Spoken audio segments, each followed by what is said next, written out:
You don't exist. Take a perk and a talk of that shit. Money swallowed like sis. Did it perfect in the kid. Got a billion who sang on my head. Look at better put on the road I just spent. I know we got $1 million. The devil that shit ain't not cheaper again.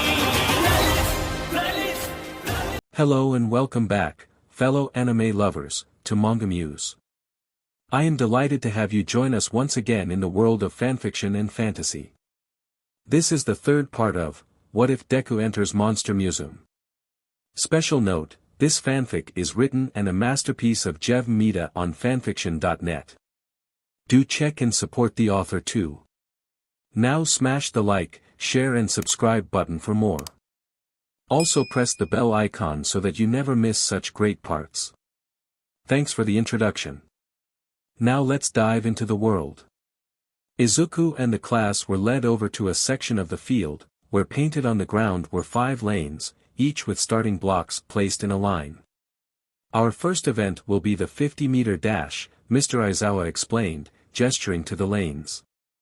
Your goal for this is simple, reach the end of your lane as fast as possible. Any and all use of your quirks not only is allowed, but actively encouraged.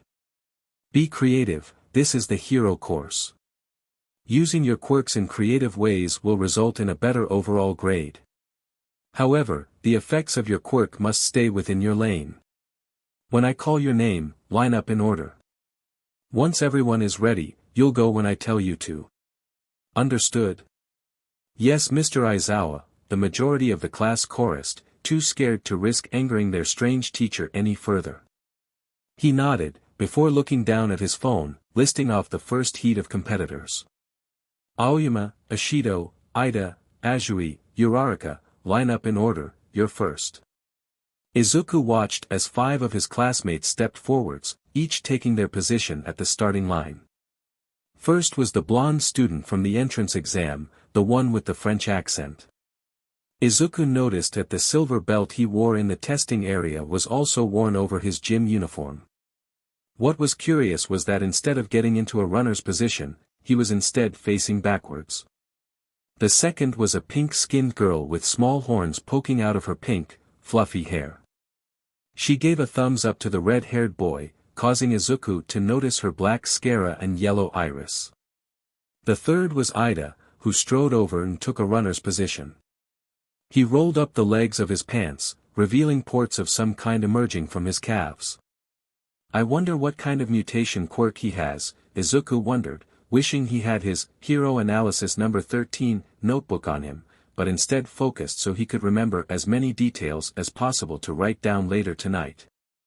The fourth student immediately reminded Izuku of a frog, from her facial expressions, her bent posture, and the long tongue that poked out of her lips. Instead of a standard runner's position, she instead got herself ready by settling into a crouch, causing Izuku to wonder if she was going to jump, rather than sprint, down the track. The fifth and final student was the kind girl from before, who Izuku now had the name of. Uraraka, he thought to himself, watching as she placed her fingertips on her clothing and shoes. She's probably using her gravity quirk to make her clothing lighter, reducing weight. He, the first student, Aoyama, chuckled. So unimaginative, all of you. Ready? Mr. Aizawa called out, causing the 5 competitors to tense their muscles. Go! All of the students set off, but Aoyama was the most unique. Just before Mr. Aizawa had said, go, Aoyama jumped into the air, timing it perfectly. A beam of blue, shining light shot from his belt, the same light that Izuku had seen in the entrance exam. It sent him sailing backwards, but the force wasn't enough to send him all the way, causing him to fall on the track. Meanwhile, the other students were each giving their all. The second student, Ashido, didn't seem to have a quirk that could help her in this race, so she relied purely on her physical talents, which simply by observing, seemed to be better than average. Ida was the fastest by far, the vents on his legs roaring to life, revealing themselves to be exhaust pipes, as he shot down the course, being the first to finish. 3.04 seconds, a robot declared, set at the end of the track. The fourth student, Azui, was leaping down the track, keeping in theme with what Izuku assumed was her frog mutation quirk, or something along those lines. Uraraka, the final contestant, was also giving it her all, running with all of her might, but was clearly in dead last. As Ishido and Azui raced down the track with Ishido having only a slight lead, Aoyama got up from his recent tumble, getting into a crouching position. Another beam of energy shot out of him, propelling him from the middle of the track to the end, finishing just after Ishido, but beating Azui by a hair's breadth. 5.37 seconds, 5.51 seconds, 5.58 seconds, the machine listed as each competitor passed the finish line. Uraraka was the last to finish, straining her neck in an attempt to have some part of her cross the line slightly sooner. 7.15 seconds. Each of the competitors made their way back, each of them having a smile on their face. "How did you do?" Izuku asked Ida and Uraraka as they joined him, Sarah Kurusu standing beside him. "I beat my middle school record."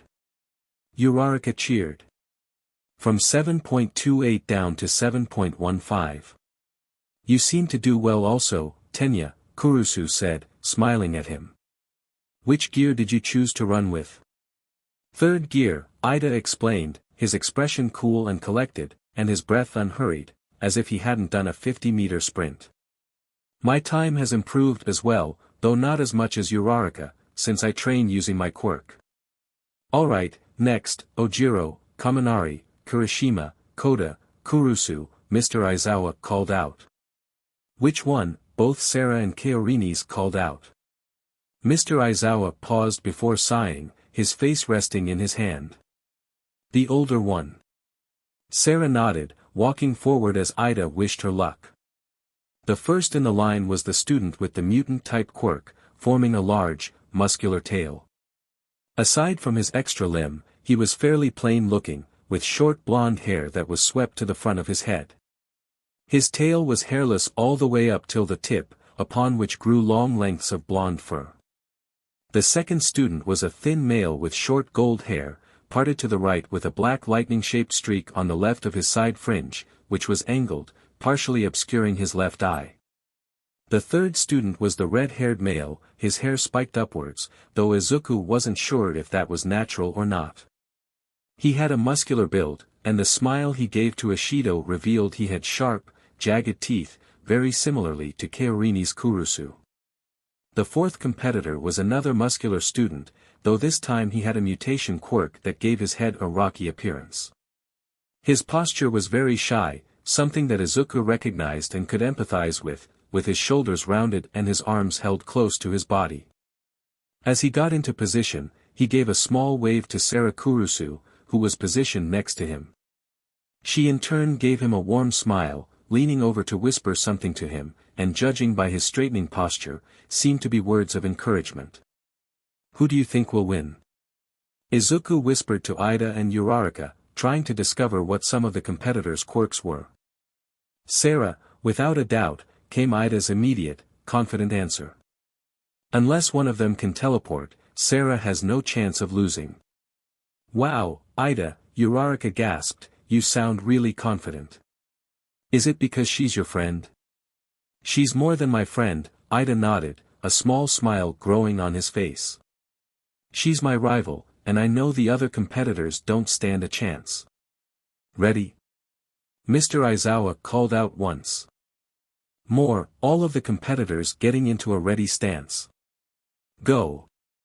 Each competitor started sprinting, but none could compare to Kurusu.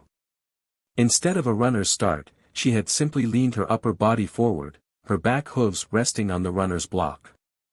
As soon as Mr. Aizawa said go, she burst into a gallop, eating up the distance and finishing before the others had managed to get halfway. 3 seconds, the robot chimed. The other 4 competitors continued undiscouraged, each of them neck in neck. Ojiro was using his tail to slap the ground, using it like a spring to propel himself forward, but Izuku couldn't see any of the others using their quirks, each of them instead relying on physical fitness. 6.49 seconds, the robot declared as Ojiro crossed the finish line, the others close behind him. 7.05 seconds, 7.09 seconds, 7.17 seconds, the robot said as Kirishima, Kaminari, and finally Koda each finished the race. Told you she would win, Ida said with more than a little pride as Kurusu walked back over, Koda by her side. This is Koda, she said as she joined the group, gesturing with her hand to the shy boy. He was in my testing area, we teamed up during the practical. Koda didn't answer, instead giving a small wave to Izuku, Uraraka, and Ida. Next, Shoji, Jiro, Tokoyami, Todoroki, Kurusu. The younger one, Mr. Aizawa said, with the next 5 competitors stepping forward. First was the other student with a mutant-type quirk, the one with the many arms. His gym uniform was altered, being more like a singlet rather than a shirt, given the lack of sleeves. The second competitor was a slim girl with black hair. She also seemed to have a mutation quirk, as her earlobes had earphone jacks growing out of them. The third was a student with a crow's head, just the head, as the rest of him looked completely human. The fourth was a second red-haired student, though unlike Kirishima, his hair was swept over his face to the right, rather than spiking upwards. He had what most would consider a handsome face, but this conflicted with the cold, emotionless expression he wore. The fifth was Kaorini's Kurusu, walking over beside Todoroki, seeming to have a one-sided conversation with him, even as they waited at the starting line. Is Kurusu friends with Todoroki as well? Uraraka asked Sarah Kurusu, gesturing to the younger sister. Somewhat, the older sister replied hesitantly. She's certainly closer to Shoto than I am, but it would be more accurate to call him our cousin rather than our friend. Cousin? Izuku and Uraraka asked at the same time. Ready? Mr. Aizawa stated, interrupting the conversation. Go. Shoji, Jiro and Tokoyami all dashed forwards, relying on their physical abilities, no quirks being visibly used, much to Izuku's frustration. How could he note down details about their awesome quirks without seeing them? Todoroki and Kurusu on the other hand were making full use of their powers. Kurusu was the most simplistic in her movement, using her arachnid lower half to race forwards, quickly pulling ahead of the others. Todoroki, on the other hand, had a much more flashy use of his quirk. Stomping his right foot down, blue ice formed underneath his foot, causing him to be pushed forward, riding it towards the finish line. Wow, what an incredible ice quirk! Izuku beamed, committing everything he could see to memory. His ice is blue, probably as a result of it being of a purer quality. I wonder if it also causes it to be more durable and solid. Are you and Todoroki cousins? Uraraka asked, ignoring Izuku who had once again descended into a muttering storm. Not really, Kurusu answered vaguely, watching as her younger sister crossed the finish line. 3.42 seconds. He's our younger sister's second cousin, but we all treat him like family whenever we see him. Uraraka tried to visualize the family tree, but quickly abandoned it as a headache formed from the mess she imagined, instead focusing on the race as Todoroki glided to a stop. 4.50 seconds. The other competitors finished seconds later, each of them having completed the race purely by physical talent. 6.43 seconds. 7.02 seconds, 7.32 seconds, the robot declared as Shoji, Tokoyami and Jiro finished. Nice work, Shoto, Sarah Kurusu praised as the red-haired student walked past. He glanced a look at her, simply giving her a nod as he took his place back in the crowd, keeping a distance from everyone. Some people simply aren't the most sociable, Ida said to Kurusu, trying to comfort her as she hung her head. Final group, Hagakure, Bakugou, Midoriya, Mineta, Yaoyorozu, line up. PST, hey, Midoriya, you're up, Uraraka hissed, nudging Izuku in the ribs with her elbow. Huh, what? Izuku asked, looking around as he was pulled out of his muttering. Seeing Kaken and 3 others taking their positions at the starting line, he hurried over, not wanting to annoy Mr. Aizawa more than they already had. The first person at the starting line didn't have any features that Izuku could mention, simply because she was invisible. Due to the, shape of her chst, Izuku could tell it was a girl, but every part of her was invisible. He only knew she was even standing there because her invisibility didn't seem to extend to her clothing. "It's simply my luck that Kaken is next to me," Izuku lamented in his head, doing everything in his power to avoid the death glare that Kaken was giving him, small sparks igniting in his open palms, a telltale sign of his irritation. The fourth student next to Izuku was a small male student, standing only slightly above his waist. His quirk seemed to cause his hair to form into round, purple clusters, but what their purpose was Izuku couldn't yet tell. The fifth and final student was a tall girl with long, black hair. She had a very attractive appearance, but Izuku did a double take as she pulled a pogo stick out of her stomach. What a unique quirk, Izuku thought to himself as the ponytailed girl placed the item on the ground. Does she store items inside of her, or did she create it? Ready? Mr. Aizawa droned, causing Izuku's attention to focus away from his classmates' quirks and back onto the track. Go! Izuku burst into a sprint, hoping to get a good placement purely from the training he had done with All Might. While he was certainly pulling ahead of Hagakure and Mineta, purely because he was taller than either of them, and likely fitter too, Kaken and Yaoyorozu proved to have effective control over their quirks. Yaoyorozu had immediately started using her pogo stick, bouncing down the track with incredible skill. Kaken on the other hand was more obvious with using his quirk. Explosive speed, he roared, placing his hands behind him, sparks detonating in his palms. Turbo! Explosions roared forth, the power shooting him forwards in a flying leap, being the first to cross the finish line.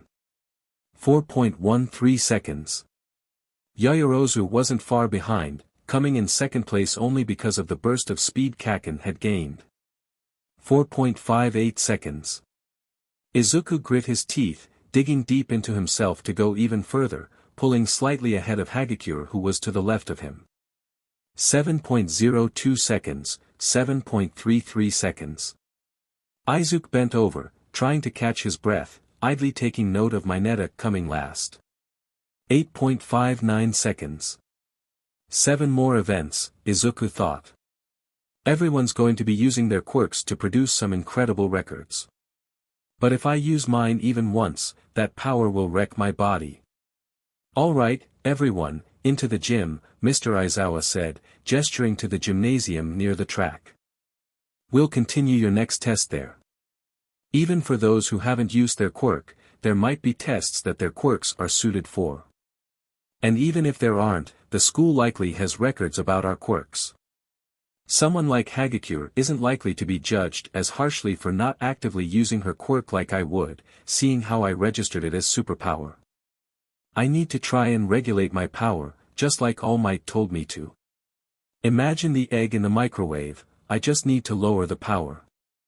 I can't come last, not after all of this. While Izuku did have the plan to regulate his powers, to use it even at a lower setting simply to give a good showing to the teacher, the fear and trauma from his first attempt at using his quirk held him back. Instead of experimenting and trying, Izuku let his fear hold him back, and he steadily started falling behind. First was the second event, grip strength. While he did produce a score of 56 kilograms, a sizable improvement from middle school, it was nothing compared to his classmates.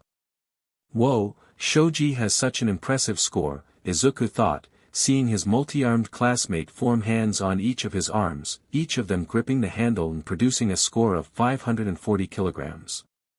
The older Kurusu's sister, Sarah, wasn't far behind him.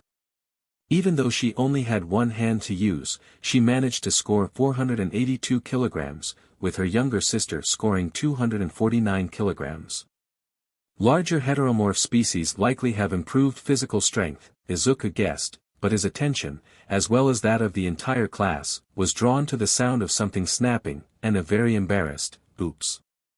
Everyone turned to where Yaoyorozu had produced a clamp, using it to add pressure to the device. However, it seemed she had put it through too much pressure. Mr. Aizawa? Yaoyorozu started, hesitantly holding out her broken strength scale to the teacher. I think I might have broken the machine. Am I in trouble? Mr. Aizawa simply looked at the shattered device. The handle was split in two, the clamp still hanging on, and wires were poking out of its innards. He stood there, simply blinking at the device, before sighing, noting something down on his phone. Don't worry, Yaoyorozu, he reassured in a tired voice, we can replace them easily. Since I didn't get a score from your device, we'll just put it down as the top score, alright? Yes sir, Yaoyorozu nodded, oblivious to the wide-eyed expression everyone was giving her. Just what is the limit to what she can create, many of them wondered. The third event didn't go any easier for Izuku. They were taken back outside and led to a large sandpit, where they were told the third event would be long jump. Going in order once more, Izuku watched as classmate after classmate either jumped an incredible distance down the sandpit, or cleared it entirely. From Aoyama using his belly laser to shoot him across the sand, Ida using a running start to almost reach the end, Azuri using her frog-like legs to create an equally impressive leap, or the Kurusu sisters using their heteromorph bodies to earn impressive scores. While many of his classmates also relied purely on their physical talent, Izuku one of them, he couldn't help but worry that Mr. Aizawa was grading him more harshly. He had a quirk that he could use in these events, but his fear and anxiety prevented him from controlling it. His worry wasn't helped by seeing Kaken create explosions in his palms to propel himself over the sand before his own turn, or seeing Yaoyorozu, the last to compete, produce a high jump pole, easily clearing the sand pit herself. The fourth event, side-to-side stepping, didn't go any better. While many of his classmates were in the same boat as him, having to rely only on their physical prowess, that didn't stop a select few from using their quirks in creative ways. Azui was the first to perform above her peers, using her frog-like nature to do rapid side hops, easily doing more than double what the previous students had done. The next was Kaorini's Kurusu, who due to her spider legs, was able to move quickly in any direction, even side to side. Next was Kaken, who used bursts of explosions to bounce side to side in the air. Despite the unique strategy, Mr. Aizawa gave his approval, even if Kaken hadn't technically touched the floor. Even Mineta produced an incredible result, competing right after Izuku had. Because of his classmates' short stature, Mineta had routinely placed either near or at the bottom of the events. But when it came to his turn, he started pulling off the purple ball that grew from his scalp, placing them into piles on their side of him. Izuku and his classmates watched in shock as Mineta bounced rapidly between the two piles, so quickly in fact that he created after images of his movement, easily securing the top spot in the event.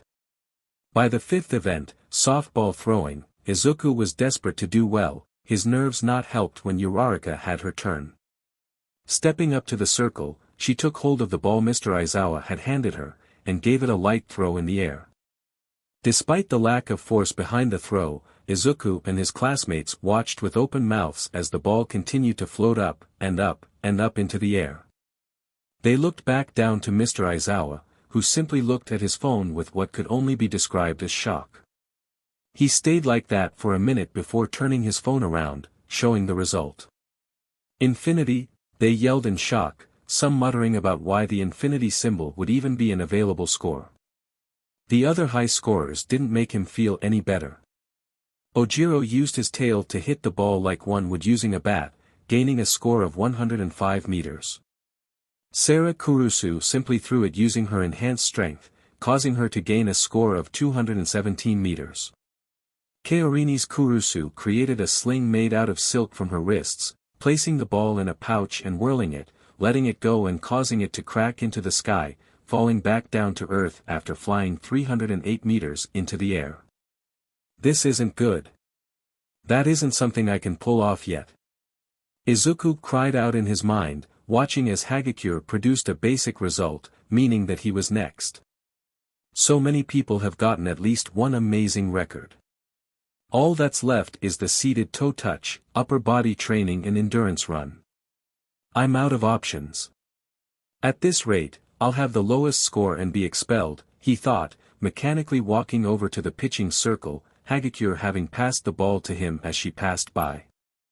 Midoriya isn't doing very well, for eyes noted, with round cheeks and Blondie nodding with him. Well duh, Katsuki scoffed from nearby, standing next to Silks.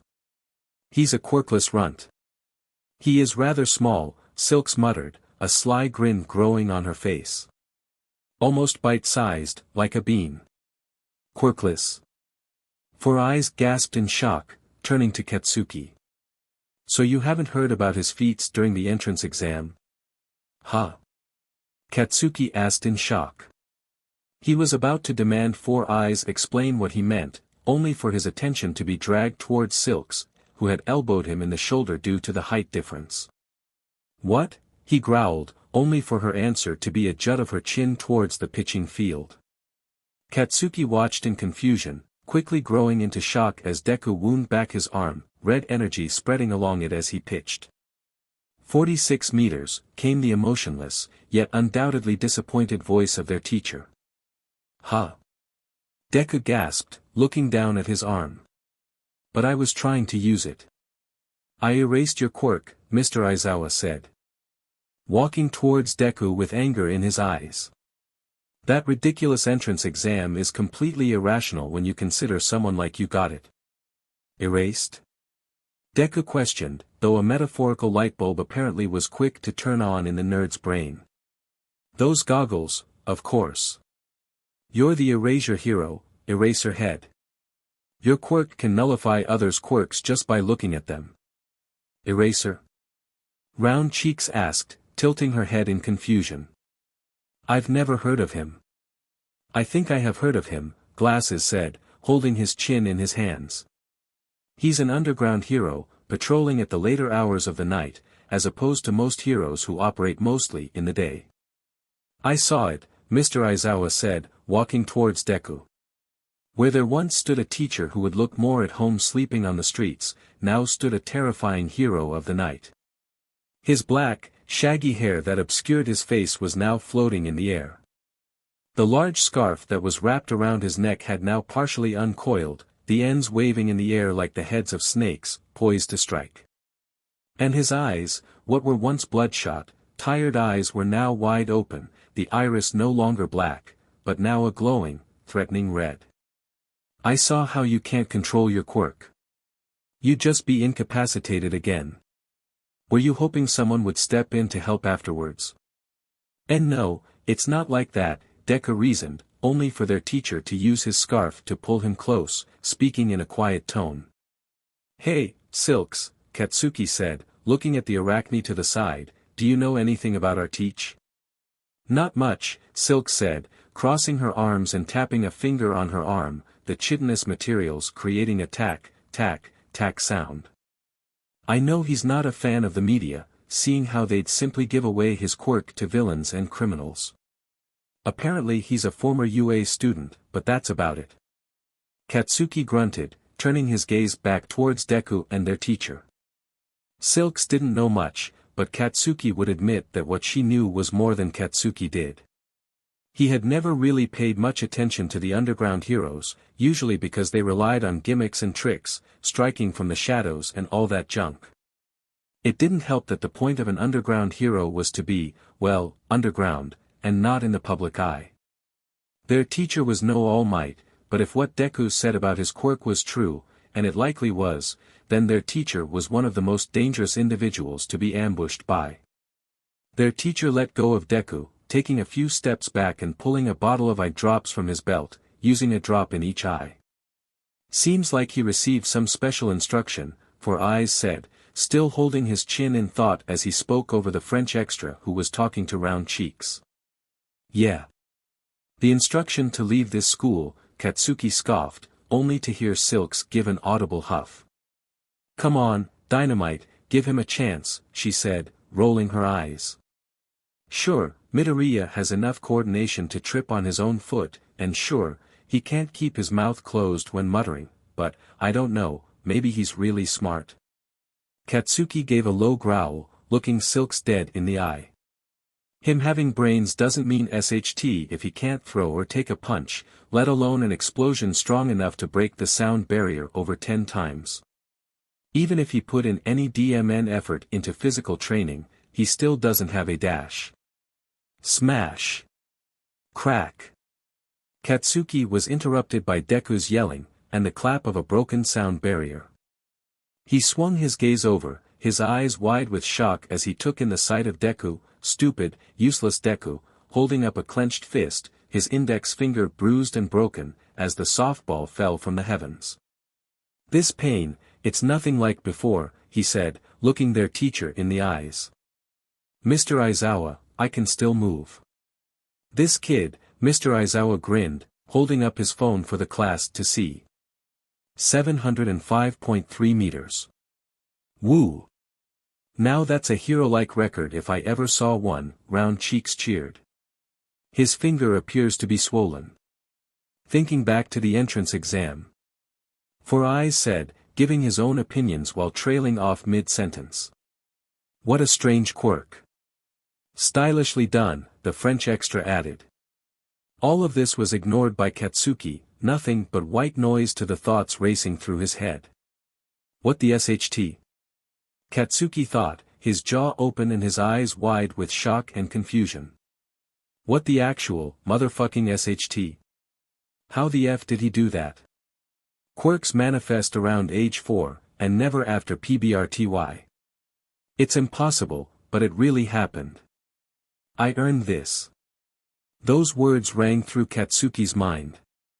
The same words Deku had said to him in their last weeks of junior high when Katsuki confronted him about passing the UA entrance exam. That was when he started to grow a spine. That was when he started to amount to something more than a measly pebble. Sparks popped in his hands, an unconscious reflex of his whenever he was stressed, angry, or planning to attack. Something's up, and that shitty nerd is going to tell me what it is, Katsuki growled, igniting his sweat to burst forward. What the hell? Explain yourself, Deku. Deku, being the scared rabbit that he was, let out a scream, but before Katsuki could get to him, he felt threads and strands wrapping around his sides, pulling his arms tight to his torso as he was pulled backwards, the back of his head landing on someone's chest. Silks, what the F? Katsuki swore, thrashing in the arachne's grip, knowing it was her from the threads that currently bound him. Calm down, Dynamite, you're going to blow a fuse, she said, using her pedipalps to hold his waist in place, her arms over his chest. You really want to rush at Midoriya on the first day with a homeroom teacher who has made it very clear that he's perfectly fine with expelling us? You're hot-headed, not dumb. Katsuki stopped his thrashing, looking over to where Mr. Aizawa stood. Sure enough, his hair was floating, his eyes glowing red, and he looked pissed. Talk to me, Bakugou, Silk said in a quiet voice, using his name for the first time. What made you do that? Katsuki didn't answer. It wasn't any of her business, it was only between himself and Deku. Silk seemed to have taken the hint, uncoiling her webbing from around him, and letting him out of her hold. Katsuki looked over at Mr. Aizawa, who was looking right back at him. They held their gaze at each other, but Katsuki looked away first, scoffing. What a waste of time, Mr. Aizawa sighed, deactivating his quirk. Prepare for the next event. Deku walked back over to Round Cheeks, For Eyes and Blondie, giving Katsuki a wide berth. Katsuki simply glared at the nerd, thoughts racing through his mind as the class moved to the next location for their 6th test. Up until now, he was just another pebble in my path, Katsuki thought, memories of him and Deku back when they were childhood friends flashing through his mind. It wasn't meant to be more than that. He was quirkless for 10 years, 10 years. And he always tried to compete with me, even though he was powerless. Has he been hiding his quirk this whole time? Has he been thinking that he can compete against me without it? The remaining 3 tests passed by without Izuku managing to achieve an impressive score. In the seated toe touches, Shoji, Ashido and Kaorini's Kurusu achieved a joint first place, each of them managing to stretch the most. Kurusu's feat was on a technicality that Mr. Aizawa allowed, seeing how she simply touched the ends of her pedipalps, which acted like human legs, only covered in an exoskeleton and lacking any feet. Shoji produced lines of hands, stretching all the way until he could easily touch his feet, while Ishido was simply that flexible. In the upper body training, Kaorini's kurusu came first, hanging from the bar upside down, supported only by a single line of thread from her arachnid half-spinneret. The final event, the endurance run, was the most grueling test by far. Each student had to maintain a pace of over 10 kilometers per hour, and any who fell behind were out. It saw each member of the class drop out one by one, with Mineta inevitably being the first to fall. The race eventually descended into a three-way endurance match between Ida and Sarah Kurusu, going head-to-head with Yaoyorozu's electric scooter's battery life. Ida was the first to lag, the engines in his legs eventually giving out, leaving only Kurusu and Yaoyorozu. The competition lasted for hours, but with Yaoyorozu not having to exert herself, only steering her scooter, Kurusu eventually gave up after trotting for almost 2.5 hours. Moving along, Mr. Aizawa started after Kurusu had had a moment to catch her breath. Time for the results. Your total scores simply reflect your performance in each of the events. Explaining the process would be a waste of time, so all you get are the final rankings. My only record worth mentioning was that throw. Izuku grimaced, his eyes closed shut as he waited nervously. But I sucked at everything else, especially the endurance running, because the pain was so bad. I'm done for. Mr. Aizawa pressed a button on his phone, and a holographic scoreboard appeared in the air. Izuku slowly read his way down the chart, going from top to bottom, hoping and praying that he wasn't last. First, Momo Yaoyorozu. Second, Shoto Todoroki. Third, Kaorini's Kurusu. Fourth, Katsuki Bakugou. Fifth, Sarah Kurusu. Sixth, Tenya Ida. Seventh, Fumikage Tokoyami. Eighth, Mizo Shoji. Ninth, Mashireo Ojiro. 10th, Ochako Uraraka. 11th, Yuga Aoyama. 12th, Tsuyu Azui. 13th, Minoru Mineta. 14th, Eijiro Kirishima. 15th, Mina Ishido. 16th, Koji Koda. 17th, Denki Kaminari. 18th, Kyoka Jiro. 19th, Toru Hagakure. 20th, Izukumidoriya. Izuku's heart sank. There, at the very bottom of the list, was Izukumidoriya. Last place. Ida and Uraraka tried their best to comfort him, but it all went in one ear and out the other. All of the time and effort All Might had put into training him, giving him one for all, it was pointless. He had failed. Also, I was lying about expelling someone, Mr. Aizawa said, stunning the entire class, Izuku most of all. That was a rational deception meant to bring out the best in all of you, the teacher grinned, giving a short ha at the class he had tricked. What? Izuku, Uraraka, and Ida all yelled in shock. Well, of course it was a lie, two voices said in unison. Izuku looked to his side, seeing Sarah Kurusu, the first speaker, giving a funny look at Yaoyorozu, the second speaker, who had looked away from the centaur's gaze, lightly blushing. I doubt UA would fail students purely because they were the least physically gifted, Kurusu reasoned, many of her classmates nodding along with her reasoning. Anyway, we're done here, Mr. Aizawa said, walking over to the students. Your documents about the curriculum and such are back in the classroom. Give them a look. Midoriya, Mr. Aizawa continued, causing Izuku to jolt in fright, fearing that his teacher had changed his mind. He was surprised to see the teacher hand him a pass to the nurse's office. Have recovery girl fix you up. Tomorrow's trials aren't going to be any easier. With that, their teacher walked off, disappearing around a corner. Many of the students took that as a sign of dismissal, each heading off to class to collect their bags and curriculum guides. While Izuku headed to the nurse's office, he couldn't help but notice the glare that Kaken gave him, before turning away and storming off, ignoring the words of Kaorini's Kurusu behind him. After coming back from Recovery Girl's office, and having received her warning about the limits to her healing, Izuku was completely tired from his first day. I'm pooped, Izuku sighed, slowly trudging his way down the UA campus hill. He was so tired, he didn't hear the pair of footsteps, set of 4 hooves, and the sound of 8 spider legs coming up behind him. How's your finger? Ida asked, clapping a hand on Izuku's shoulder, startling the greenet. Ga, Ida. Izuku shouted, taking note of the Kurusu sisters who were walking behind the spectacled teen. It's fine, thanks to Recovery Girl. But Mr. Aizawa sure fooled us, Ida continued. He made me think, this is how it is at the top. But our own instructor deceived us like that. I thought Ida was scary, but he's actually super serious, Izuku chuckled in his mind.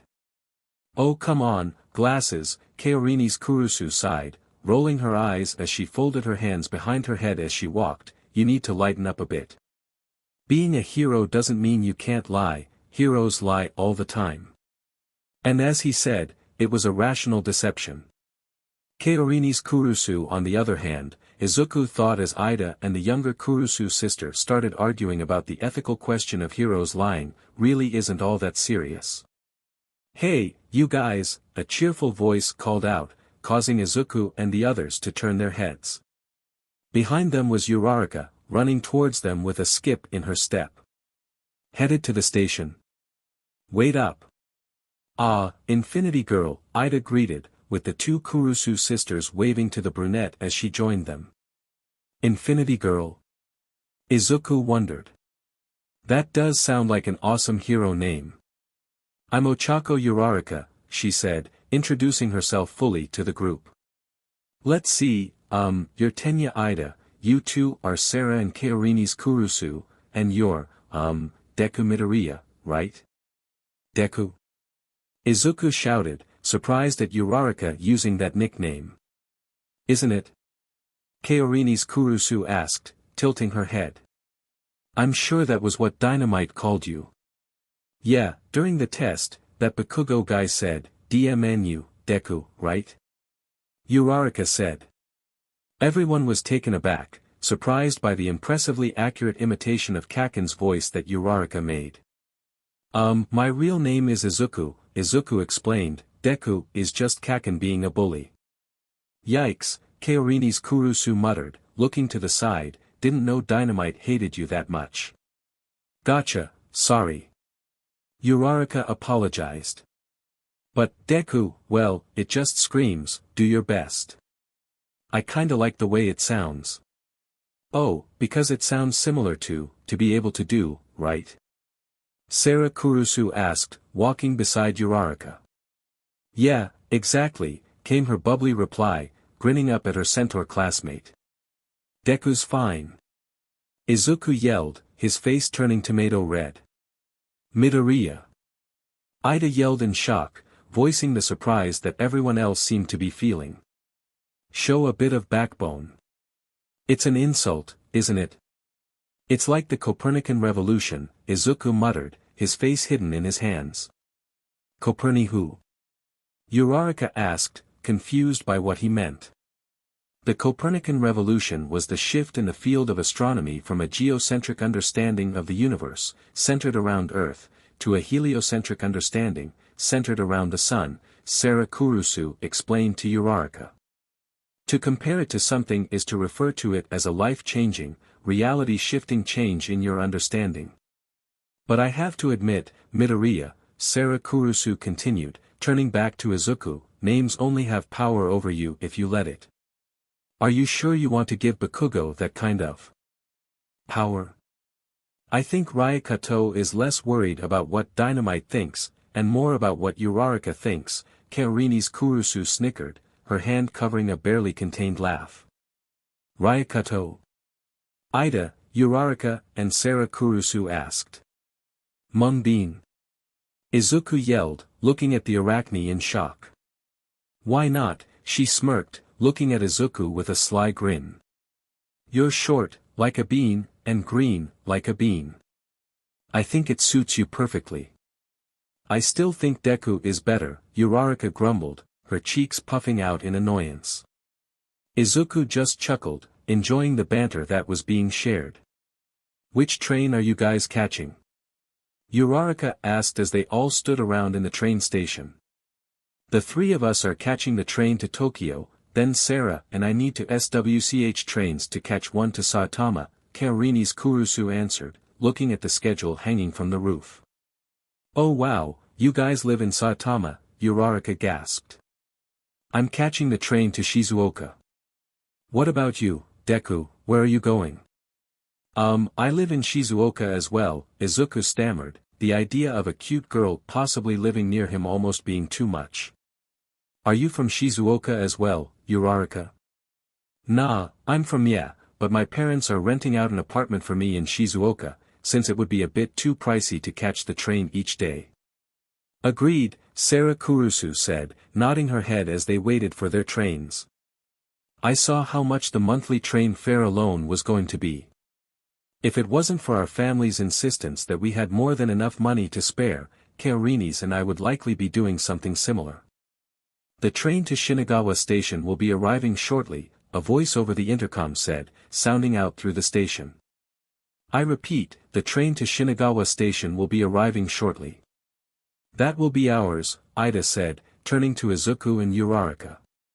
It has been a pleasure to meet you too. I look forward to seeing you both in class tomorrow.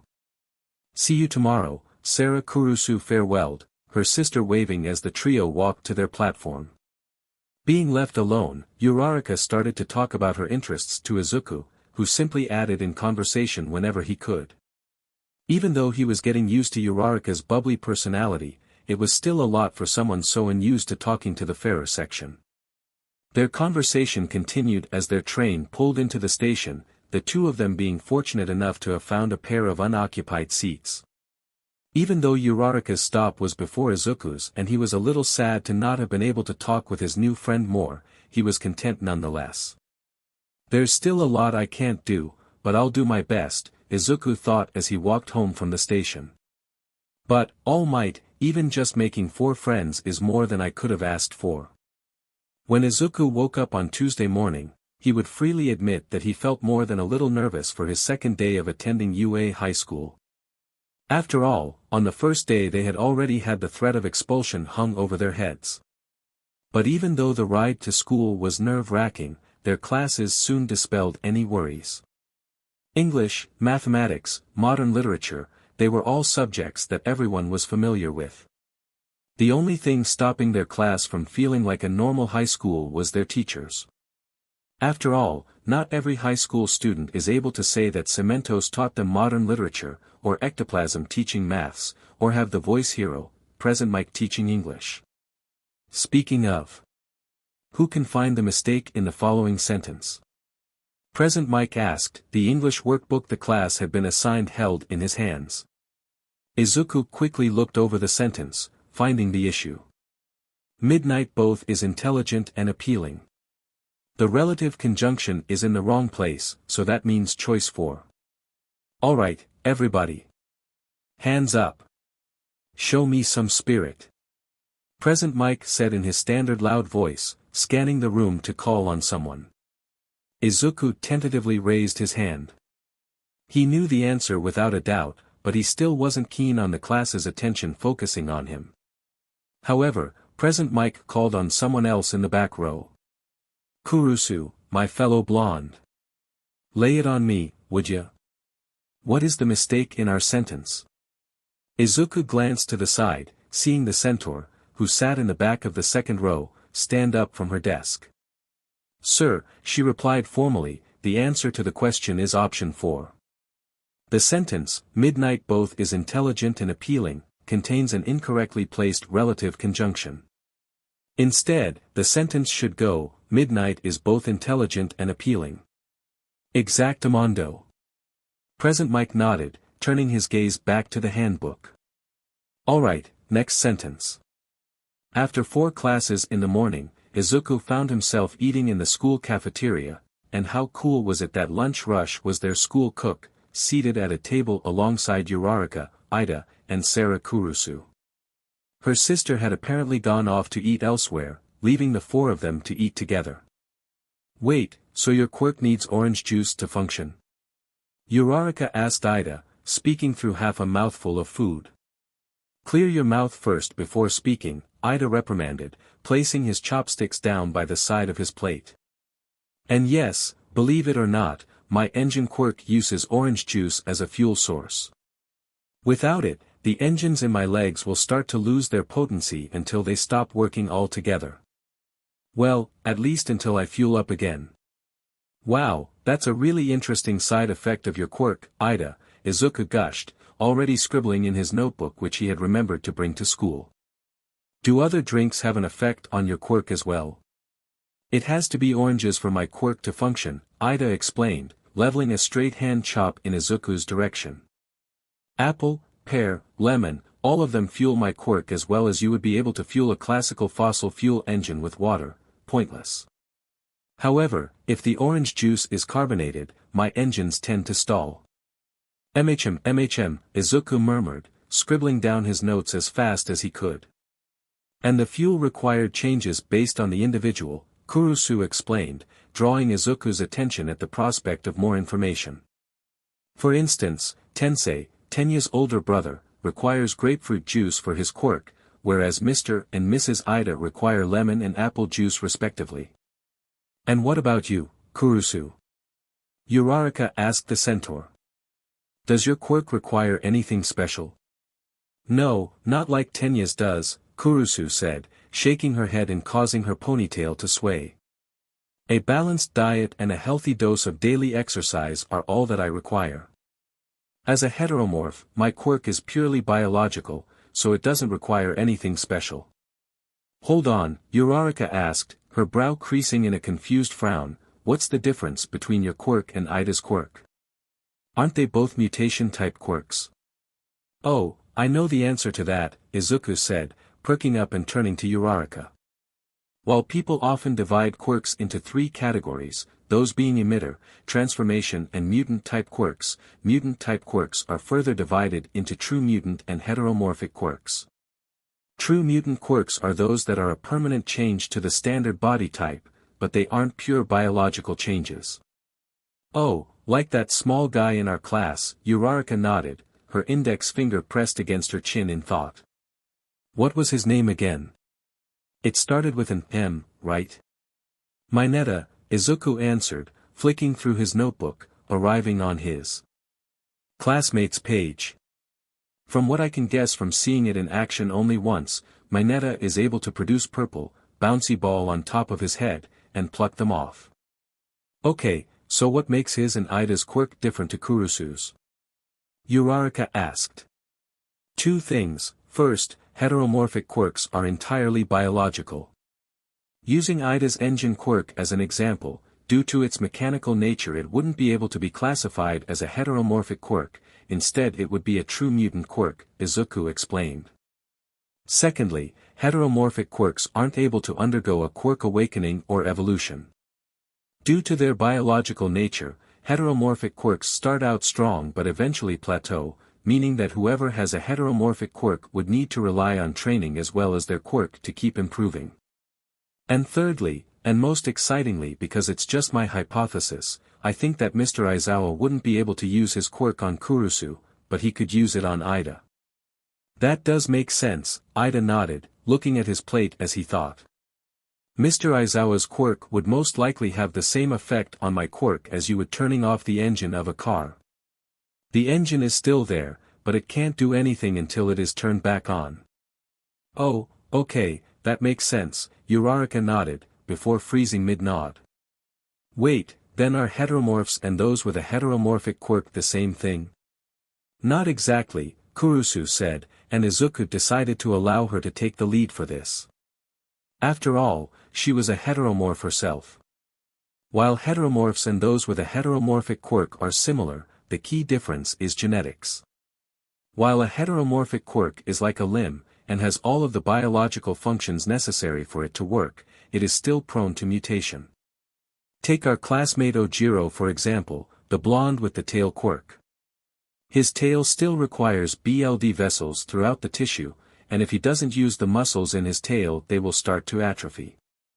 However, if he has a child with a woman who has a heteromorphic quirk that gives her metallic skin, then their child might have a mix of their quirks, both of their quirks or something unique. A heteromorph on the other hand has a stable quirk that isn't prone to mutation. For instance, Kaorini's quirk, Arachne, hasn't changed since the first Arachne heteromorph was born sometime near the dawn of quirks. Many people make the assumption that heteromorphs are a new species entirely, and it isn't an unfair assumption. Occasionally there are variations within a heteromorph line, such as the heavyweight and lightweight centaurs, which have created their own branches of the centaur species, which we call subspecies. Another trait that is common but not universal for heteromorphs is that they often have animal features. Oh, like Silky. Uraraka gasped, causing everyone to picture the sea rescue hero, Selkie, a spotted seal heteromorph. Exactly, Kurusu nodded. Selkie is a good example, but another within the school faculty would be Hound Dog, the hunting dog hero. He is a kobold, and he is an excellent example of another feature that some heteromorph species have, SXL dimorphism. Yeah, I've read about that online, Izuku added, his face staying within his notebook as he noted down the treasure trove of information that Kurusu had given him. Similar to how male and female peacocks look vastly different based on their gender, some heteromorphs have different appearances and even body types based on the gender, with males often having more bestial features compared to females. Indeed, though YSXL dimorphism exists within some heteromorphs is still being hotly debated, Kurusu said. So if Ojiro has a heteromorphic quirk, but isn't a heteromorph, are you and your sister the only heteromorphs in our class? Uraraka asked. While I'm not certain, I do believe there is another heteromorph in our class, Kurusu answered. Azui, right? Izuku guessed, flipping to her page. Are there frog heteromorph species that you know of? I think so, Kurusu hesitantly answered, but I can't say with 100% certainty. I'll ask my father tonight, he'll know for certain. After all, he studied heteromorphology at university as an elective. The conversation soon steered away from quirks and towards hobbies, and then from hobbies to their favorite foods. Before long, lunchtime was over, and it was back to class. After 2 more classes, the majority of students at UA were filing out of the entrance, but Izuku and his classmates were excitedly waiting. After all, while the general, support and business courses only had 6 classes, the hero course had an additional class in the afternoon, hero basic training. And since Izuku knew who was going to be teaching them, he was more than a little excited. I have, a loud, boisterous voice called out from the hallway, immediately recognizable to Izuku and all of his classmates. He's here, Izuku grinned. Come through the door, like normal. All Might laughed, leaning in through the doorway in what was decidedly not normal. Though that was likely the joke.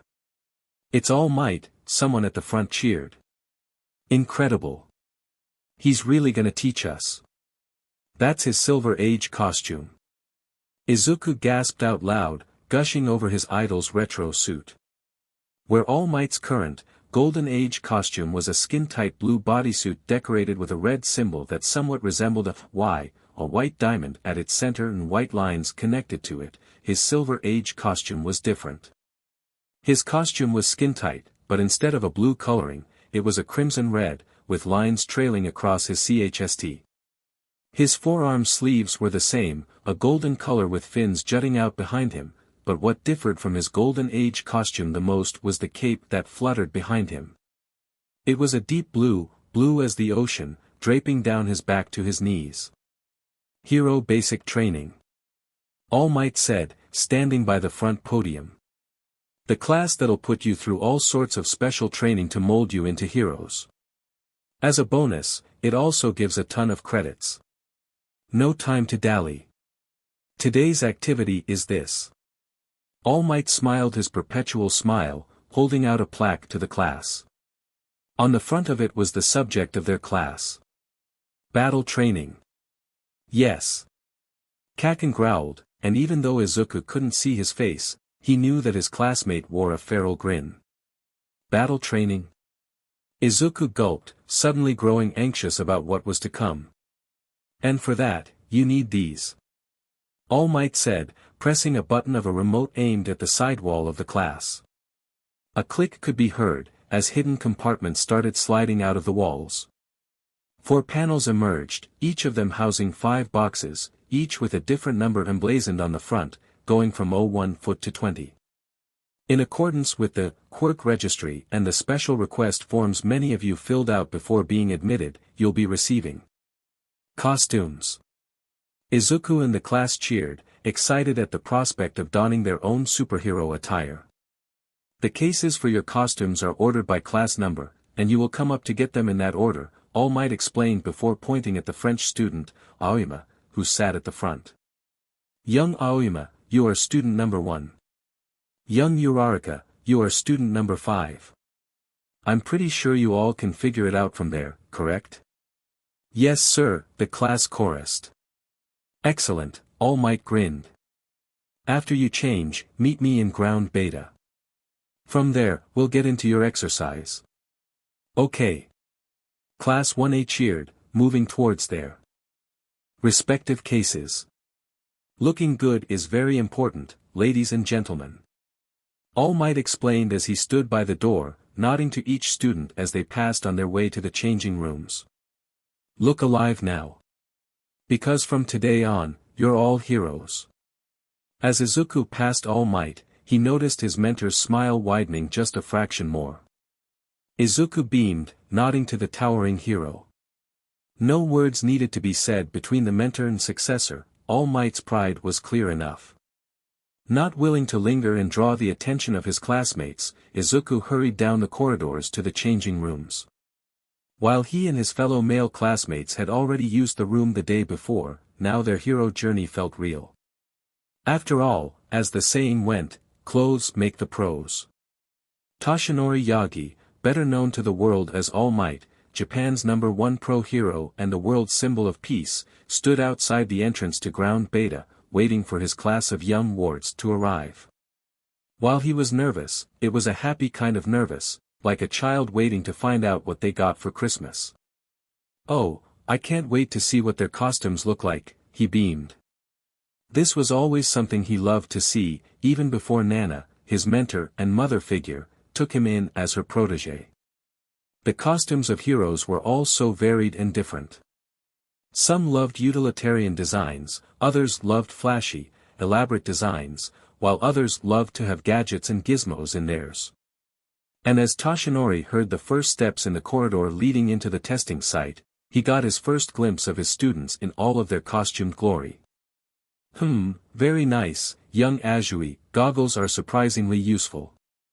Did young Tokoyami really only want a black cloak? Ah, with his quirk that does make sense. Very nice choice, young Aoyama, Ida and Kurusu, a suit of armor is very practical. Young Ishido, Kaminari, Shoji and Jiro don't seem to longing much, they're practically wearing street clothes. Well, young Ishido's costume is admittedly quite vibrant. As more and more of his students filled out into the cityscape, Toshinori also started to notice a few who had a few issues with their costumes. That is quite a few explosive-looking items, young Bakugou. I do hope the support companies knew what they were doing. Is young Mineta wearing a diaper? Surely not, it must have been intended to be a grape bowl. Oh well. The class were all chatting excitedly with each other, complimenting and comparing each other's costumes. Wow, you guys, young Uraraka gushed to young Ida and the Kurusu sisters. You guys have amazing costumes. Which support company made yours? Thank you, Uraraka, but no support company made our costumes, young Ida explained, gesturing to the 3 of them. Our costumes are all handmade, or in the case of Sarah, hand-forged. Whoa, really?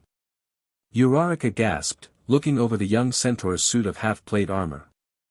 You forged your own suit of armor? Yes, it is a family tradition for each member to make their own armor and weapons, Kurusu explained, gesturing to the mace that hung on her hip and tower shield that rested on her arm. Her armor consisted of a suit of half-plate armor that covered her torso, while metal arm plates attached to LTHR covered her arms.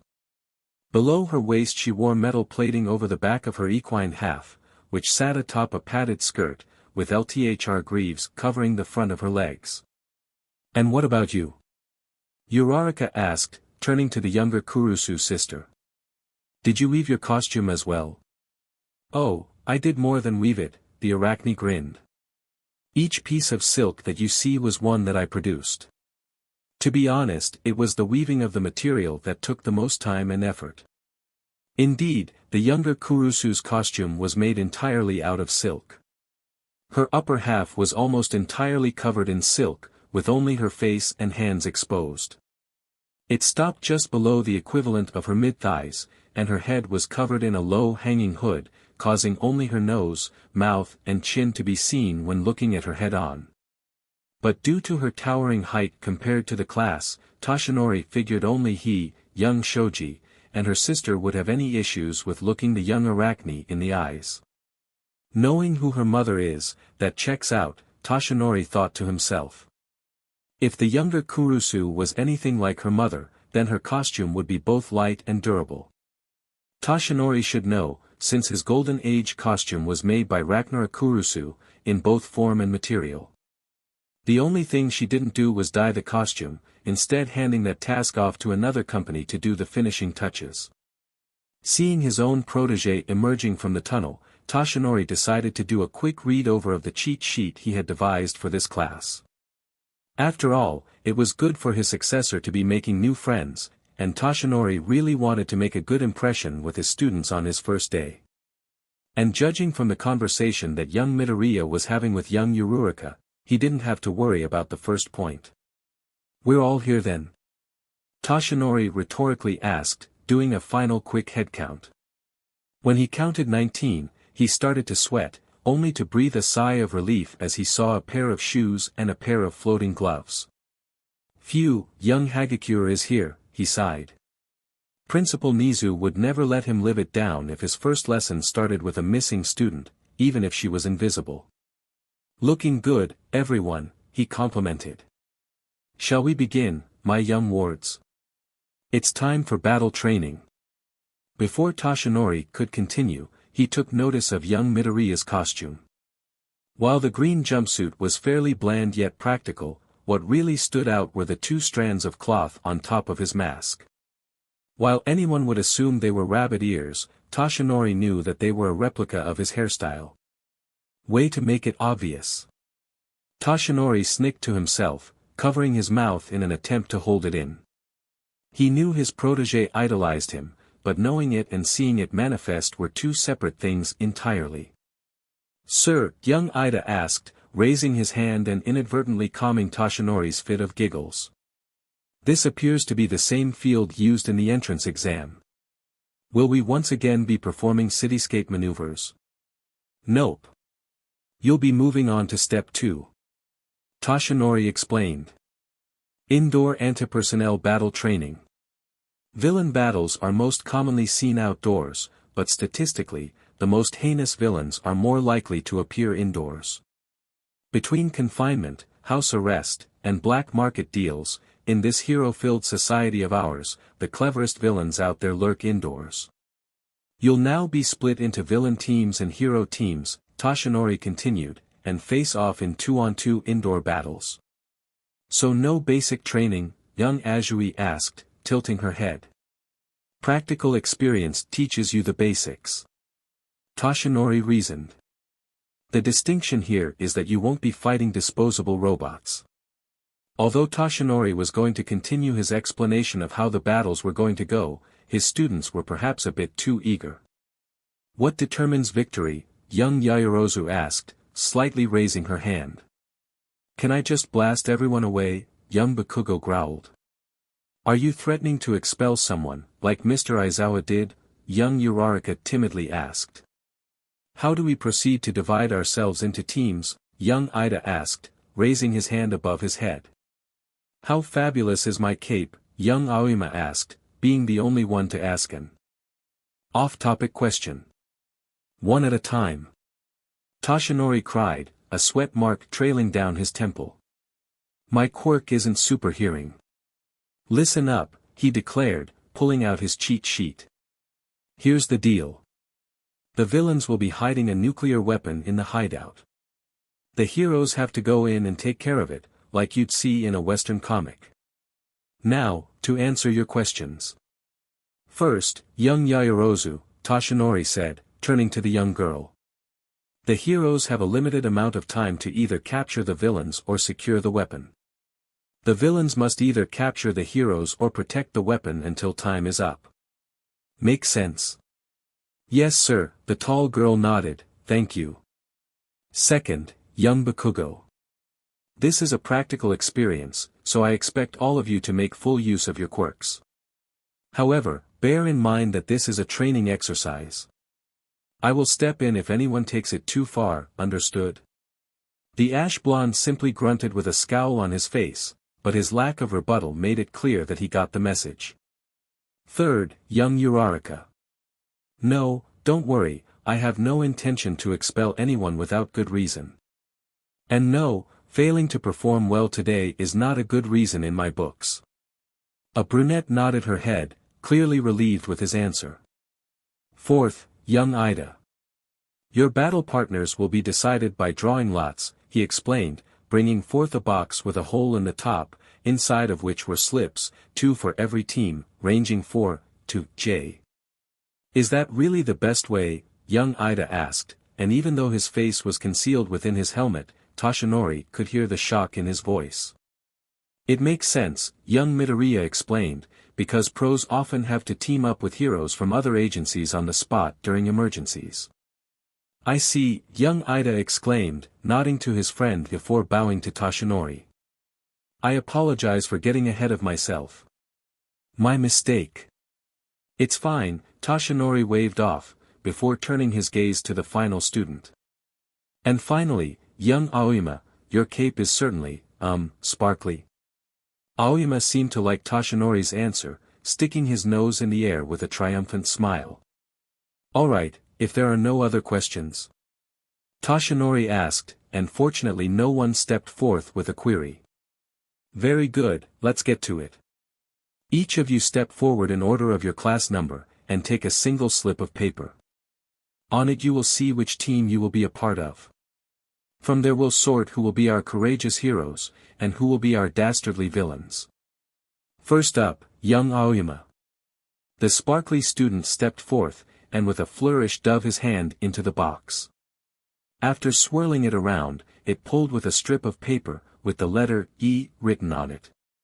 E for exquis, he said, walking back to the clump of students.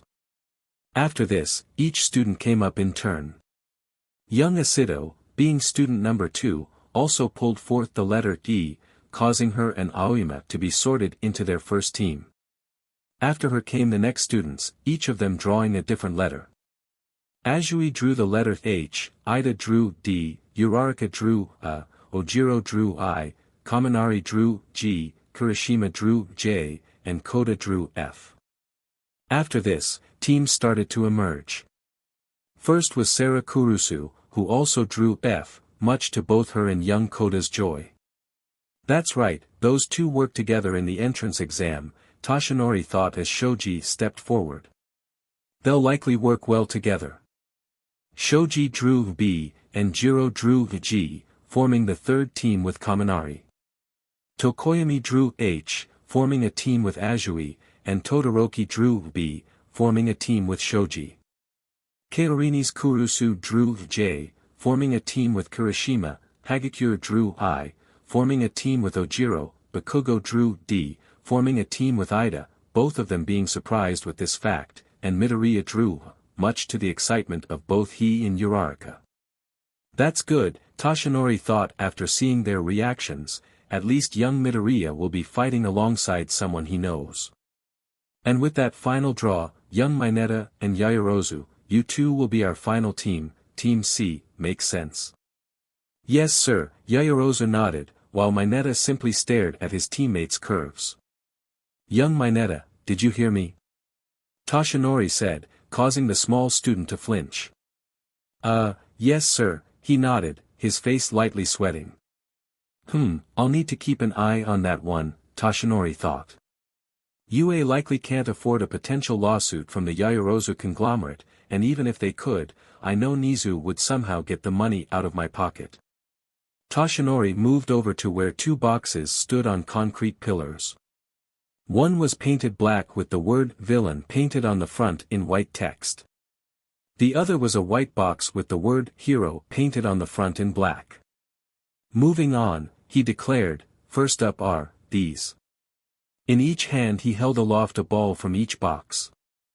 The heroes are Team A, Uraraka and Midoriya. The villains are Team D, Ida and Bakugou. This caused a reaction out of both young Midoriya and Bakugou, both of them glancing towards each other.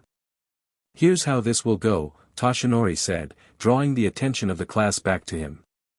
The villain team goes in first. They will have 5 minutes to locate the bomb, scout out the building, and prepare any defenses that they wish. After those 5 minutes, the 15-minute timer begins, and the hero team is allowed to sneak in. The rest of us will watch via CCTV. Over there is the entrance to the monitor room, Toshinori continued, pointing to a door behind the class. Everybody else, head on in, I'll join you in a moment. Teams A and D, follow me. The class split up, 16 of them heading to the monitor room, with the other 4 following Toshinori as he led them to the first battle building. All 4 of you will need these, Toshinori said, holding out 4 rolls of tape, for layout maps, as well as 4 earpieces. What are these? Ida asked, holding up the roll of tape and examining it. That is capture tape. Toshinori explained with a laugh. If either the heroes or the villains wrap a piece of that around a part of their opponent's body, they are considered out for the rest of the match. Be careful, just one slip-up can be the end of it, so stay vigilant. The second set of items is the layout of the building. Both the heroes and the villains are given them, though the villains can use these to plan their defenses. Finally, the earpieces are for you to keep in contact with your teammates, even if you are separated. They can also be used for me to contact you in case the situation calls for it. All clear? Everyone nodded, with each person taking one each of the provided items. Now, young Ida and Bakugou, Toshinori said to the villain team, remember, as I said, this is meant to be a practical experience. However, knocking out your opponent isn't necessary, simply wrapping the capture tape around them will do. We will do more live fire exercises in the future, but that is then and this is now. Understood? Understood, All Might, Ida nodded, but Bakugou remained silent. Bakugou? Toshinori prompted. Did you hear me? Yeah, don't blow em up too much, got it, Bakugou growled. Can we head in now or what?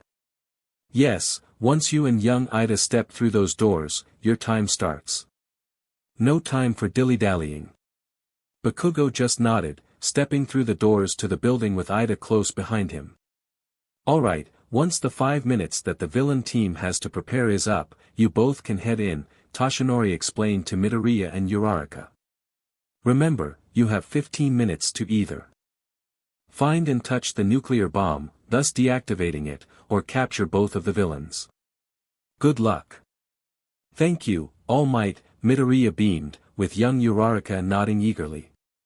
Toshinori simply gave them a nod in return before turning around and walking off to the monitor room.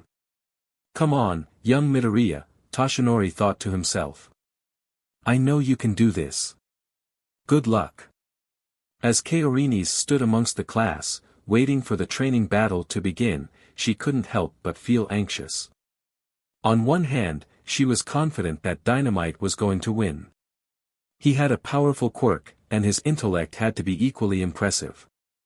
She knew that the hero course prioritized the results from the practical exam over the written exam, otherwise there was no chance she could get third place, but Dynamite had managed to win out against Sarah. Their scores in the practical were neck and neck, so for Dynamite to pull ahead of her meant that he had to be book smart too, enough to beat the academic genius that was her big sister. And yet, something felt off. The Dynamite that she met in the entrance exam was different to the person he was yesterday during their quirk assessment test. Or more specifically, he seemed different after Ryukato did his throw. Sure, Dynamite was a bit rough around the edges, she'd known that from the start. But he was strong and open about his thoughts, two things that were a win in her books. Like her mother, Kaorini's hated liars, and she'd much rather suffer through harsh truths than live in pretty lies. The number of people who she had met, both at school and out in public, who had said one thing to her then said something completely differently when they thought she couldn't hear was too many to count. It wasn't her fault that she was born the way she was. She couldn't help it that she was taller than everyone else or heavier than most people. She couldn't help it that her appearance, or her many eyes, or her sharp teeth, or anything else was scary to look at.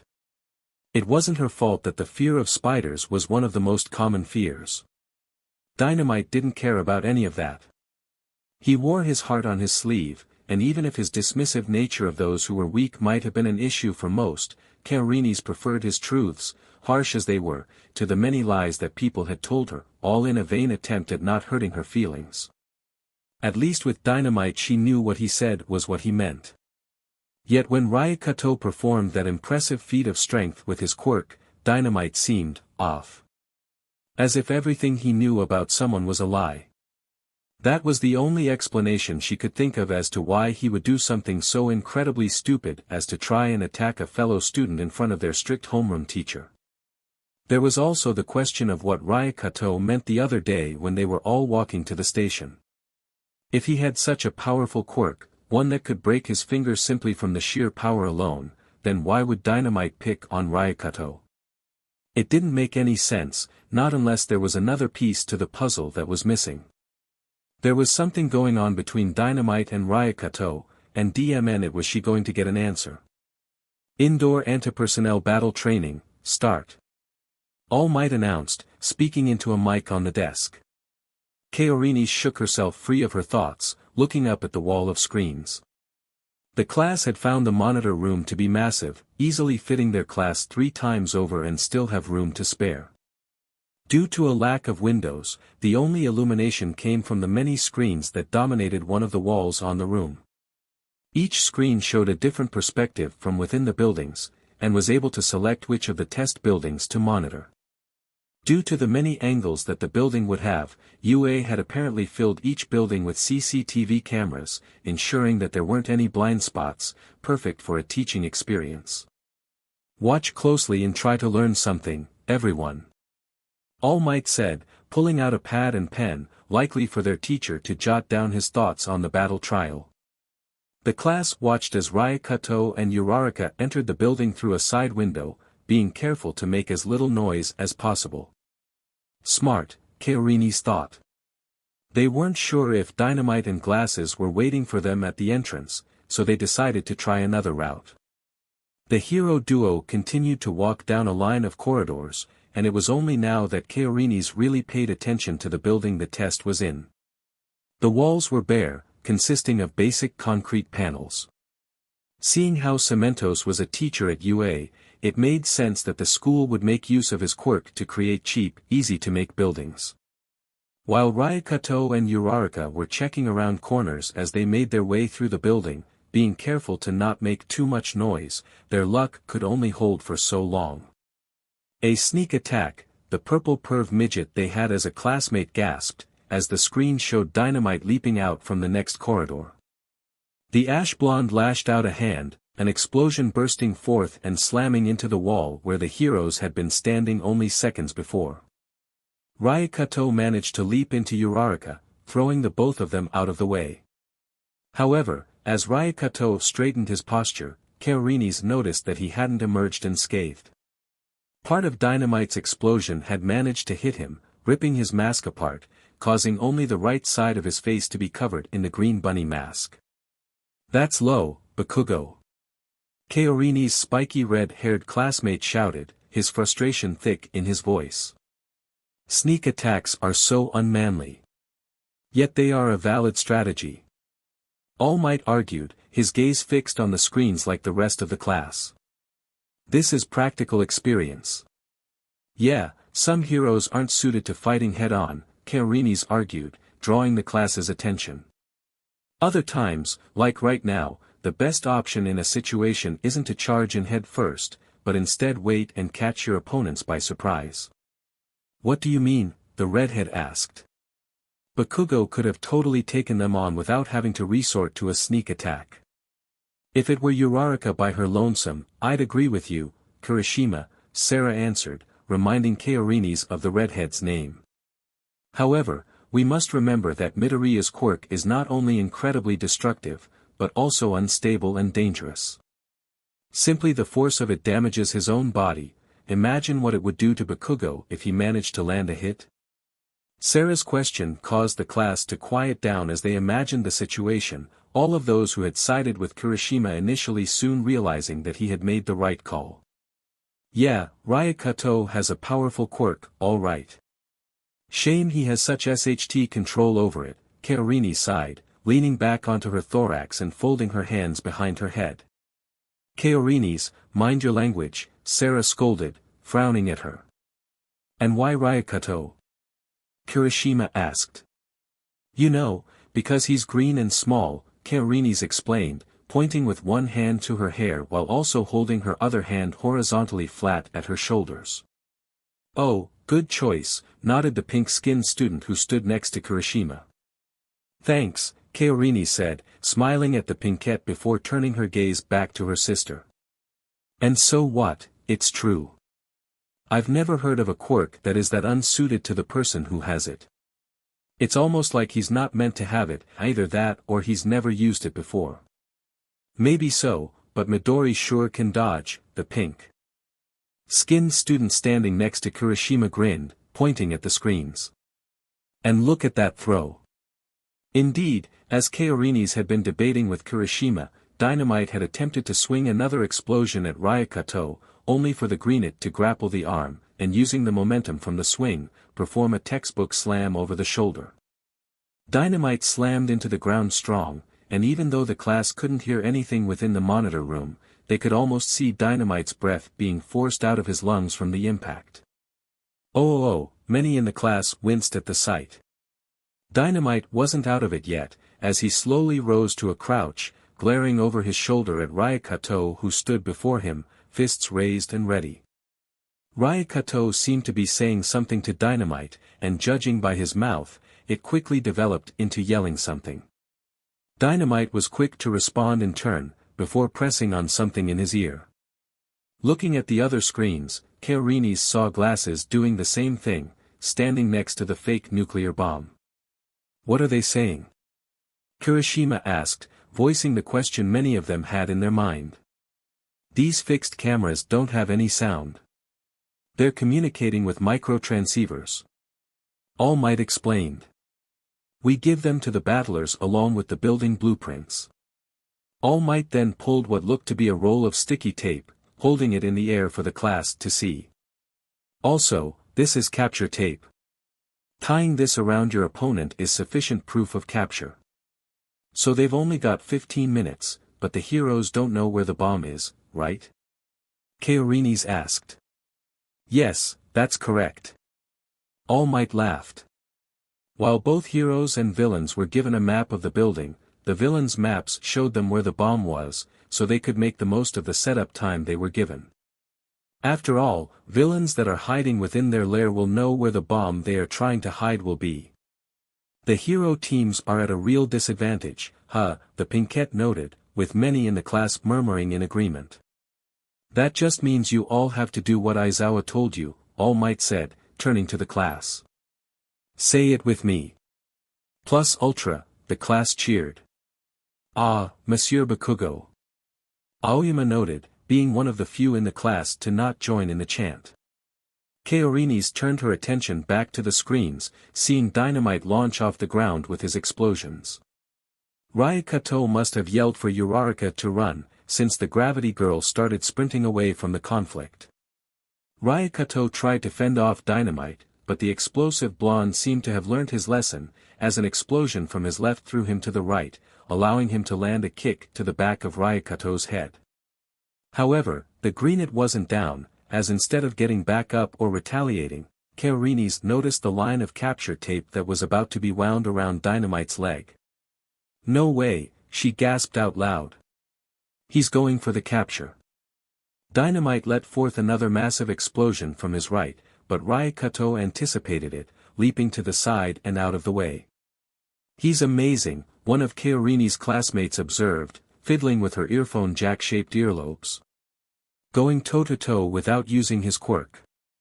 Against the top scorer in the entrance exam no less, exclaimed an electric blonde student standing next to the earphone jack girl. His excitement waned as Ryukato ran away from Dynamite, rounding a corner and hiding from view.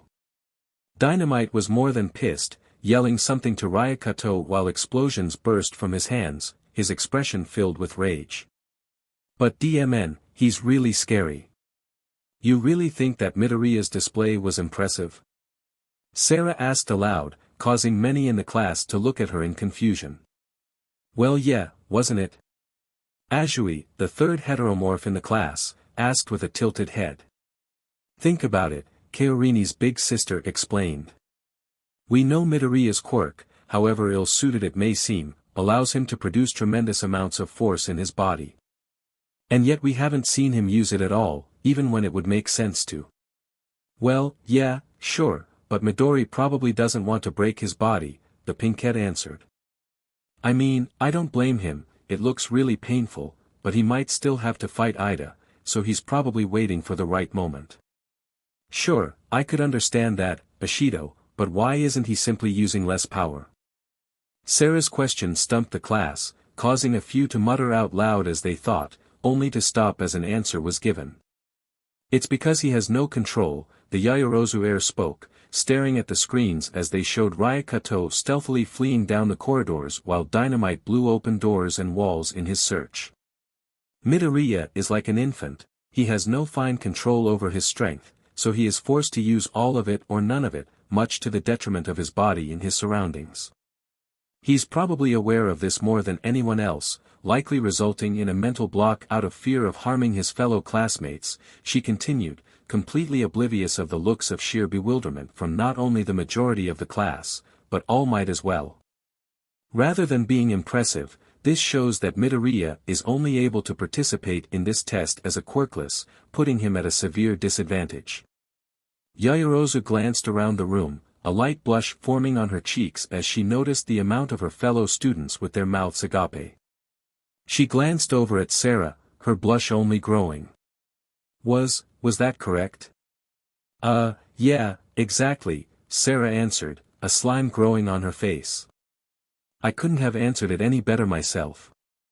Yaoyorozu didn't answer, but she did lightly smile as she looked away, tucking a stray piece of hair behind her ear. It would seem that Uraraka has found her quarry, an ominous voice said.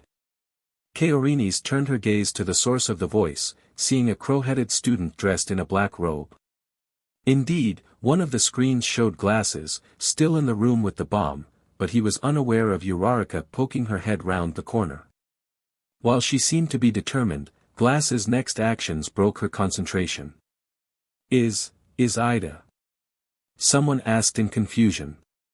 Yes he is, Sarah sighed, slapping her palm onto her forehead. Her reaction was understandable, as Glasses seemed to be laughing with his hands in the air. It almost seemed as if.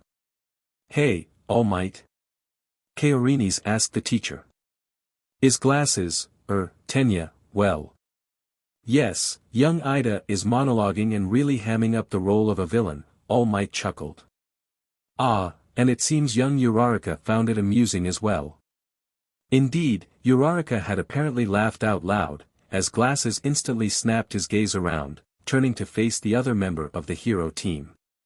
He gestured around the room, and while the class couldn't hear what he was saying, they understood the message. There was nothing in the room for her to use her quirk on.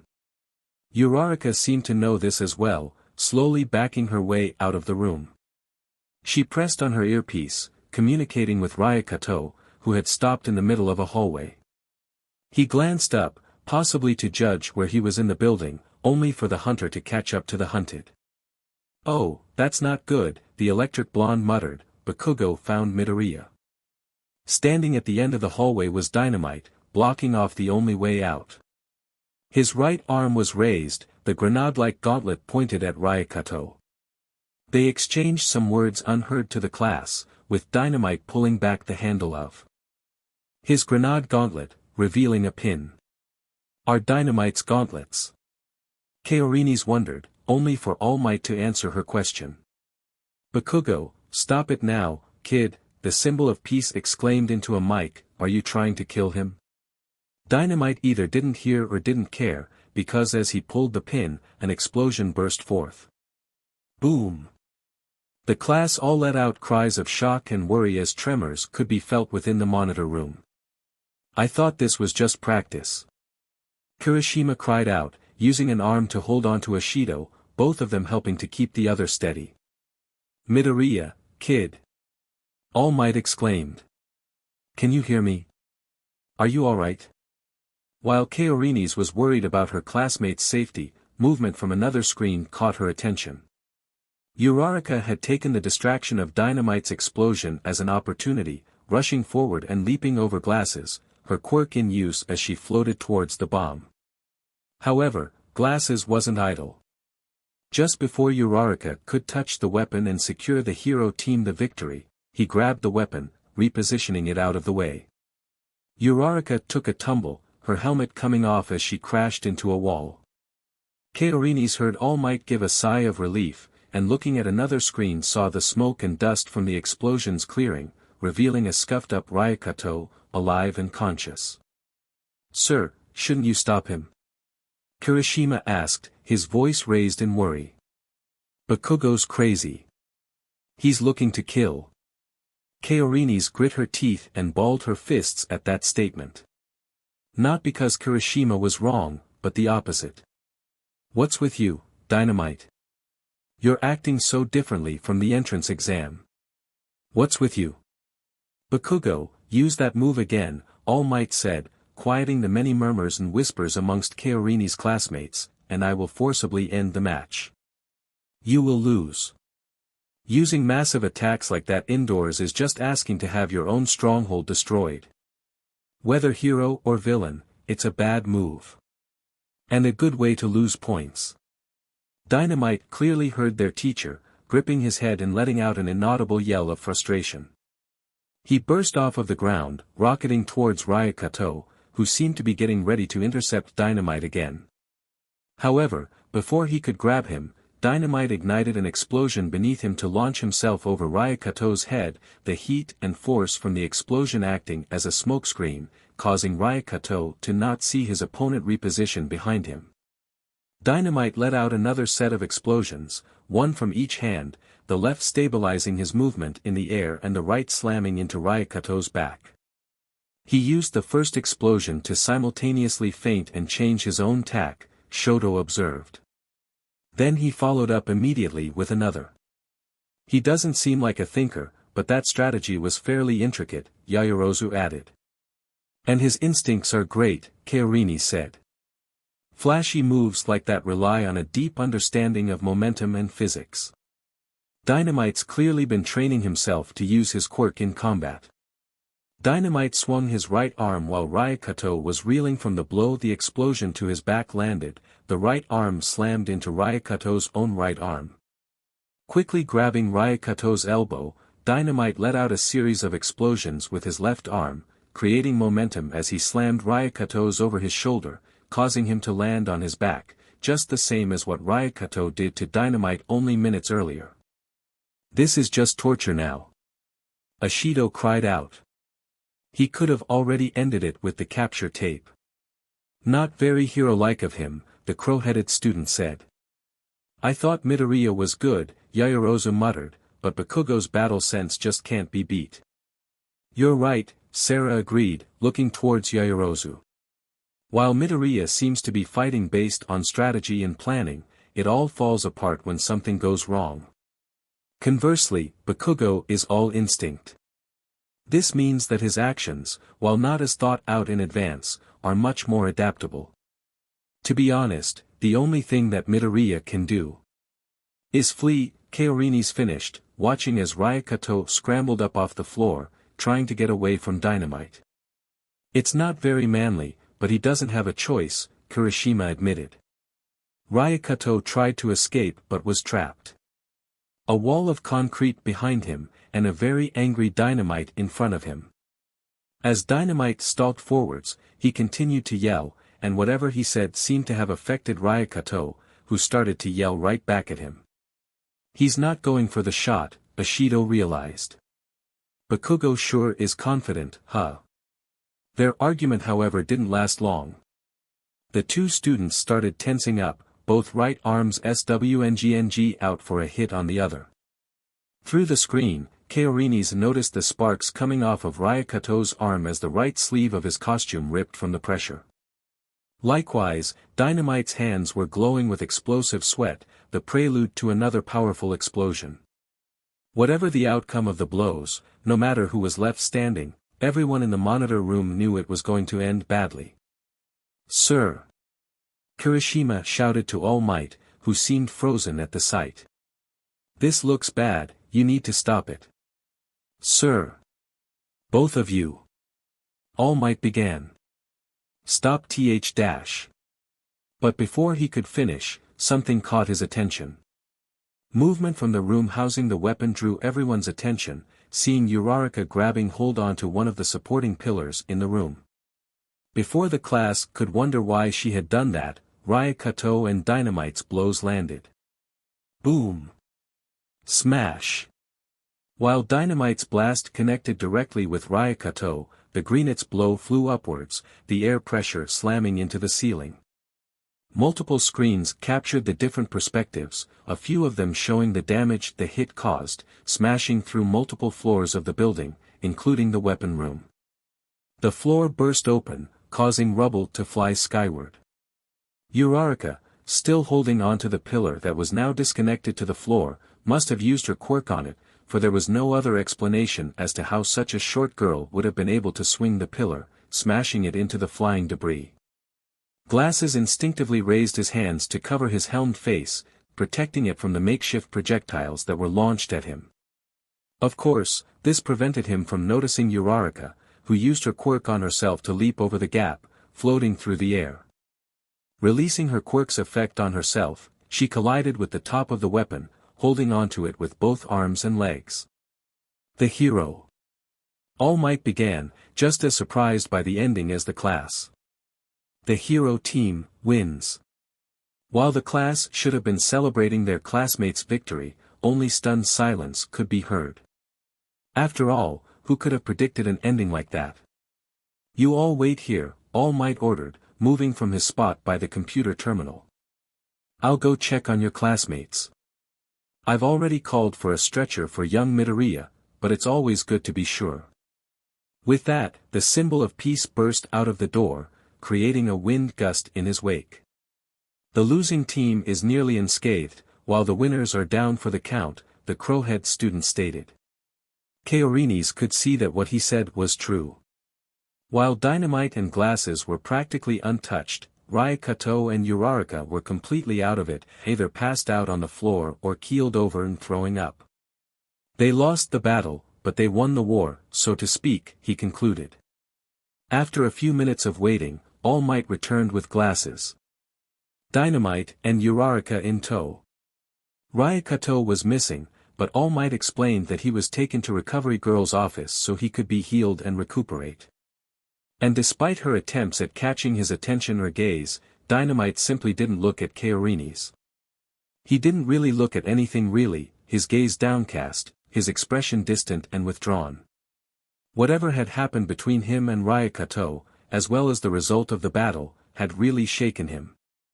"Well, I'd say the VIP in this battle was Ida," All Might declared as he started the post-battle analysis. "What?" Glasses gasped, just as surprised as everyone else why he had been chosen. "Not Uraraka or Midoriya?" Azui asked. "Even though they won. I wonder why?" All Might rhetorically asked, gazing over the class. "Anyone know?" "I do, sir," two voices said, Sarah and Yaoyorozu speaking over the top of each other. "You go," Sarah said, lowering her hand. "Oh, Yaoyorozu stammered, coughing into her hand. "Well, it's because Ida was the most able to adapt to the scenario. From what I saw, Bakugou's every action was motivated by an obvious personal grudge. And as you mentioned before, sir, using destructive attacks indoors is foolish. Midoriya's performance suffered from the same faults. Dynamite didn't even respond, simply staring at the floor, only the slightest twitch of his lips showing any indication he was more than a statue. Uraraka lost focus halfway through, Yaoyorozu continued. And her final attack was far too haphazard. Such an attack would have been unthinkable if the nuclear weapon were real. Uraraka only looked at the ground, though her expression at least showed she was accepting her criticism. But Ida formed an actual counter-strategy, Yaoyorozu added, and he envisioned what the actual struggle would be like. He was only too late in reacting at the very end.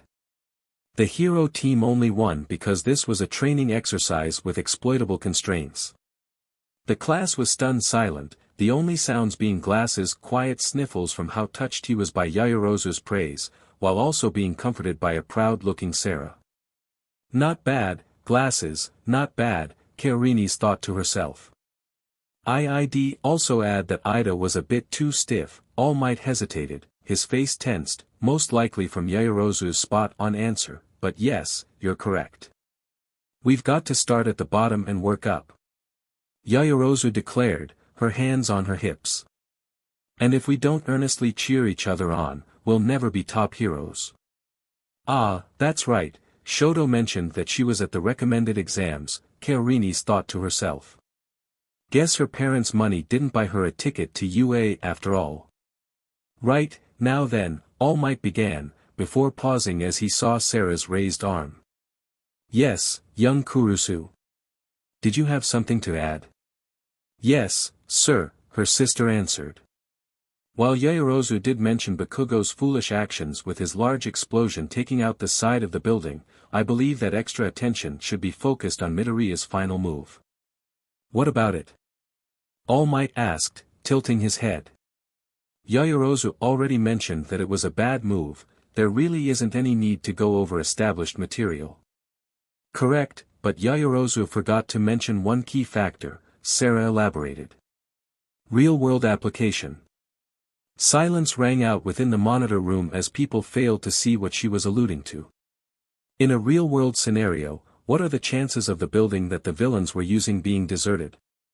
Sarah asked. Low, All Might admitted, understanding beginning to dawn on his face. In fact, with people within the building that the bomb has been placed, the villains would have hostages that they could exploit. My point exactly, Sarah nodded.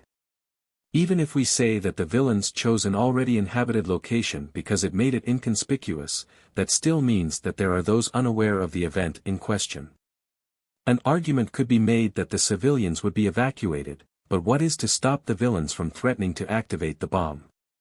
Thus, Midoriya's floor-destroying blow runs the risk of unnecessarily endangering the lives of countless civilians. Additionally, even if we assume the best-case scenario where all civilians are out of the way and evacuated safely, Midoriya's attack still blew a hole through multiple floors and the roof, launching debris and rubble into the sky. According to Newton's law of gravity, whatever goes up must come down. While in a perfect world the rubble would fall right back into the hole that was created within the building, thus keeping collateral damage to a minimum, a real-world scenario would likely see debris falling outside, potentially damaging property, vehicles, roads and pavements, or even injuring civilians, first responders, and fellow heroes. The class was stunned silent once again, though Kaorini smirked at the response they had to her big sister. Way to rip into the little guy, Sarah, Kaorini's thought. Good thing he isn't here, or else he'd probably be looking for a hole to crawl in. Yes, well, All Might coughed. You both did very well in your critique. Even though this is meant to be a training exercise, you both look to the future, to when you all are pros.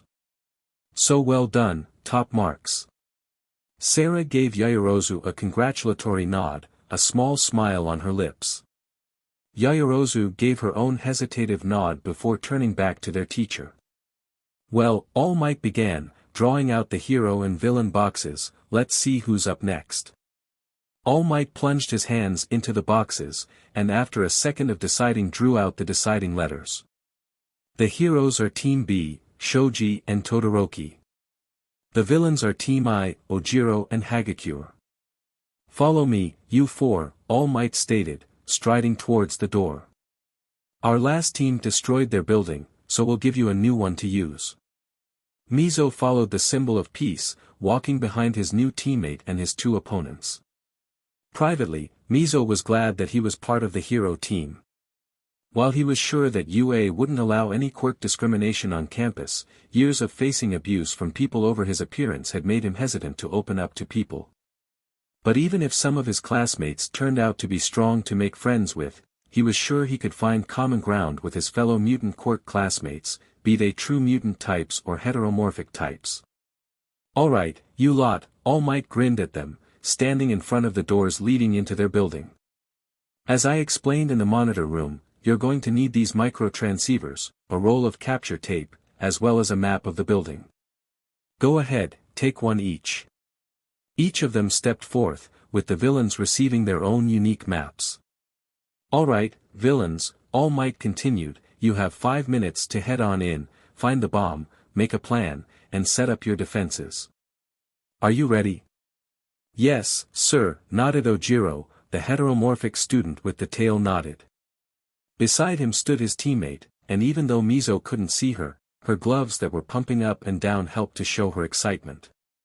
Yeah, we've got this, she cheered before pointing one of her gloves at Mizo and Todoroki.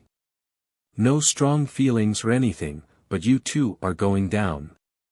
Ha ha ha. All Might laughed, throwing his head back. That's what I like to hear. Now, you two, head on in. Let's get this battle trial underway. The pair walked through the doors, disappearing from view as they rounded a corner. Right, now for you heroes, All Might said, turning to Mizo and his teammate. Once the 5 minutes is up, you'll have 15 minutes to locate the bomb or capture all of the villains. And I do ask that you try to keep the damage to a minimum. Remember, you both will be monitored and graded by your peers after this. Both Mizo and Todoroki nodded, showing their understanding. Very well, good luck to the both of you. All Might said, breaking into a light jog back to the monitor room, leaving the hero duo alone. Glancing to the side, Mizo observed his teammate's hero costume. It was a form-fitting robe, something that wouldn't be out of place within a fantasy game. Rather than a single piece of fabric covering the legs, his costume had loose-fitting pants with the legs tucked into a pair of boots that he wore. His upper body was fully covered with the fabric, extending all the way down to his hands, covering them with gloves. He wore a hood over his face, casting it in shadow, but he also wore a mask that covered his face's right-hand side. It had a smooth, featureless texture, poking out from underneath Todoroki's fringe, and it was only because his fringe didn't go lower than his earlobes that Mizo was able to see the mask. His costume was colored a pale, icy blue, and it seemed like something that one would see an ice mage wear, which given what Mizo saw of his quirk yesterday, seemed entirely fitting. Mizo simply stood there, not entirely sure how to start the conversation he and his teammate would inevitably need to have. My name is Shoji, he started, forming a mouth on the end of one of his arms and reaching out a hand on another to his red-haired partner. Mizo Shoji. Todoroki simply turned his gaze, looking out the offered hand for a moment, then the mouth, then Mizo's face, then back to the hand, before extending his own hand and shaking it. Shoto Todoroki, he answered in a neutral tone. Silence fell over them once more, and in the back of Mizo's mind he could almost hear the ticking of a clock, the time passing by while he and his teammates simply sat around without making a plan of attack. Look, I'm sorry if you feel off with having me as a teammate, but we should at least work together for the duration of the battle trial, Mizo said, deciding to bite the bullet. Todoroki once again looked towards Mizo, but this time he had a slightly puzzled expression. Why would I feel off, he asked, his brow creasing in confusion. Because of my quirk, Mizo explained, eyes, ears and hands forming on some of his arms. It's kind of sad, but I have grown used to people finding my quirk to be distasteful and avoiding me. If you feel the same way, I'd ask that you tell me now, even if it's so I know why you avoid me in the future. Todoroki turned to face the building, looking up at it. Even though he stood to the left of Todoroki, Mizo was still able to see it. Todoroki was now clearly frowning, his visible left eye narrowing as his expression changed from confused to visibly irritated. No one should go through that, Todoroki muttered to himself, and it was only from the extra ears that Mizo had formed on his arms that allowed him to hear it. Todoroki turned to face Mizo, though this time his expression was much more firm and determined. "Let's start again," Todoroki said. "My name is Shoto Todoroki. And no, I don't have an issue with you or your quirk. If I came across that way, I apologize. But I ask that you never insult me again by thinking so poorly of me." Mizo was taken aback, but quickly recovered, chuckling lightly in response. "It's a deal." Another silence fell over them, but this time it felt much less awkward. "So, your quirk," Todoroki began, breaking the silence, "it allows you to create body parts on the ends of your arms?" "That's right," Mizo nodded. "My quirk, Dupli Arms, allows me to transform the tips of them into any body part that I longing, hands, eyes, ears, mouths, it doesn't matter." "Do they become less effective if you create more of them?" Todoroki asked. "Actually the opposite. If I create an eye or ear on the end of my arms, then they are more efficient than my natural eyes and ears." Todoroki nodded, holding up his right arm as mist drifted into the air. "My quirk, half cold half hot, allows me to create ice and flames from my body, ice from the right and flames from the left.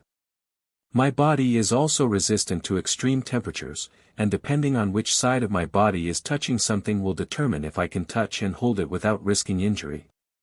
"That's quite a powerful quirk," Mizo admitted. "Do you have a plan for how you want to do this?"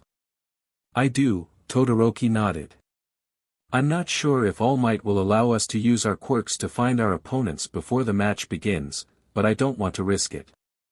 Therefore, once the 5 minutes are up, we'll use your quirk to locate where the villains are. One of them will probably be guarding the bomb, so we will head to the closest one if they are split up. We'll use your senses to keep a lookout for that invisible girl, while I'll handle the other one.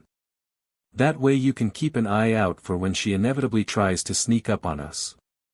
Are you sure you can take him?" Mizo asked. "His tail quirk seems quite powerful."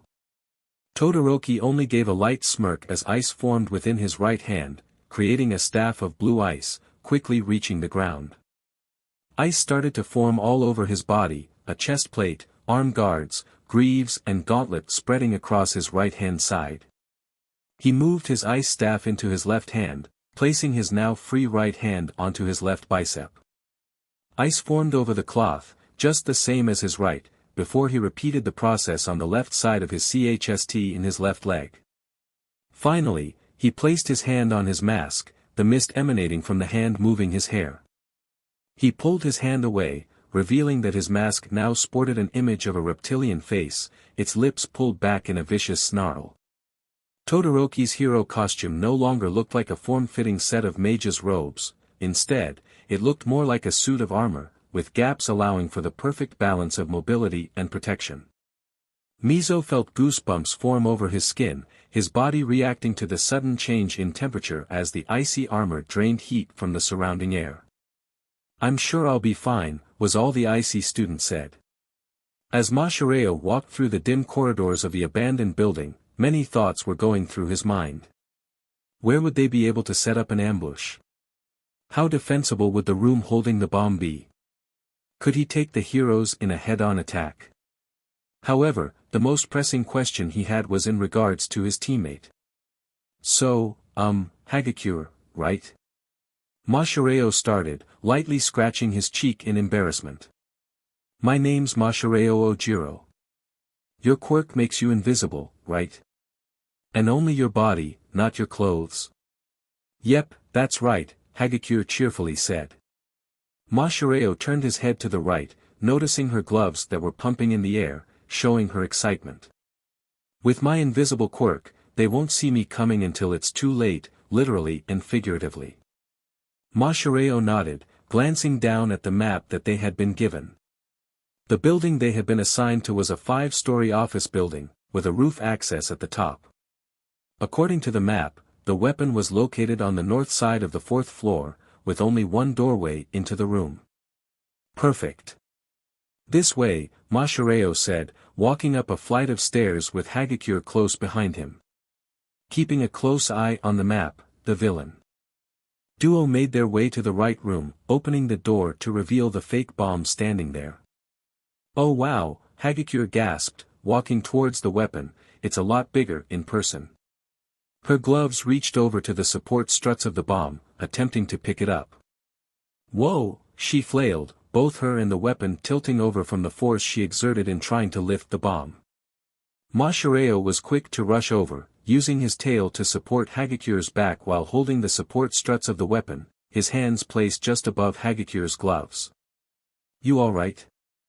Mashireo asked, gently placing the weapon back onto the ground. Yeah, sorry, Hagakure apologized.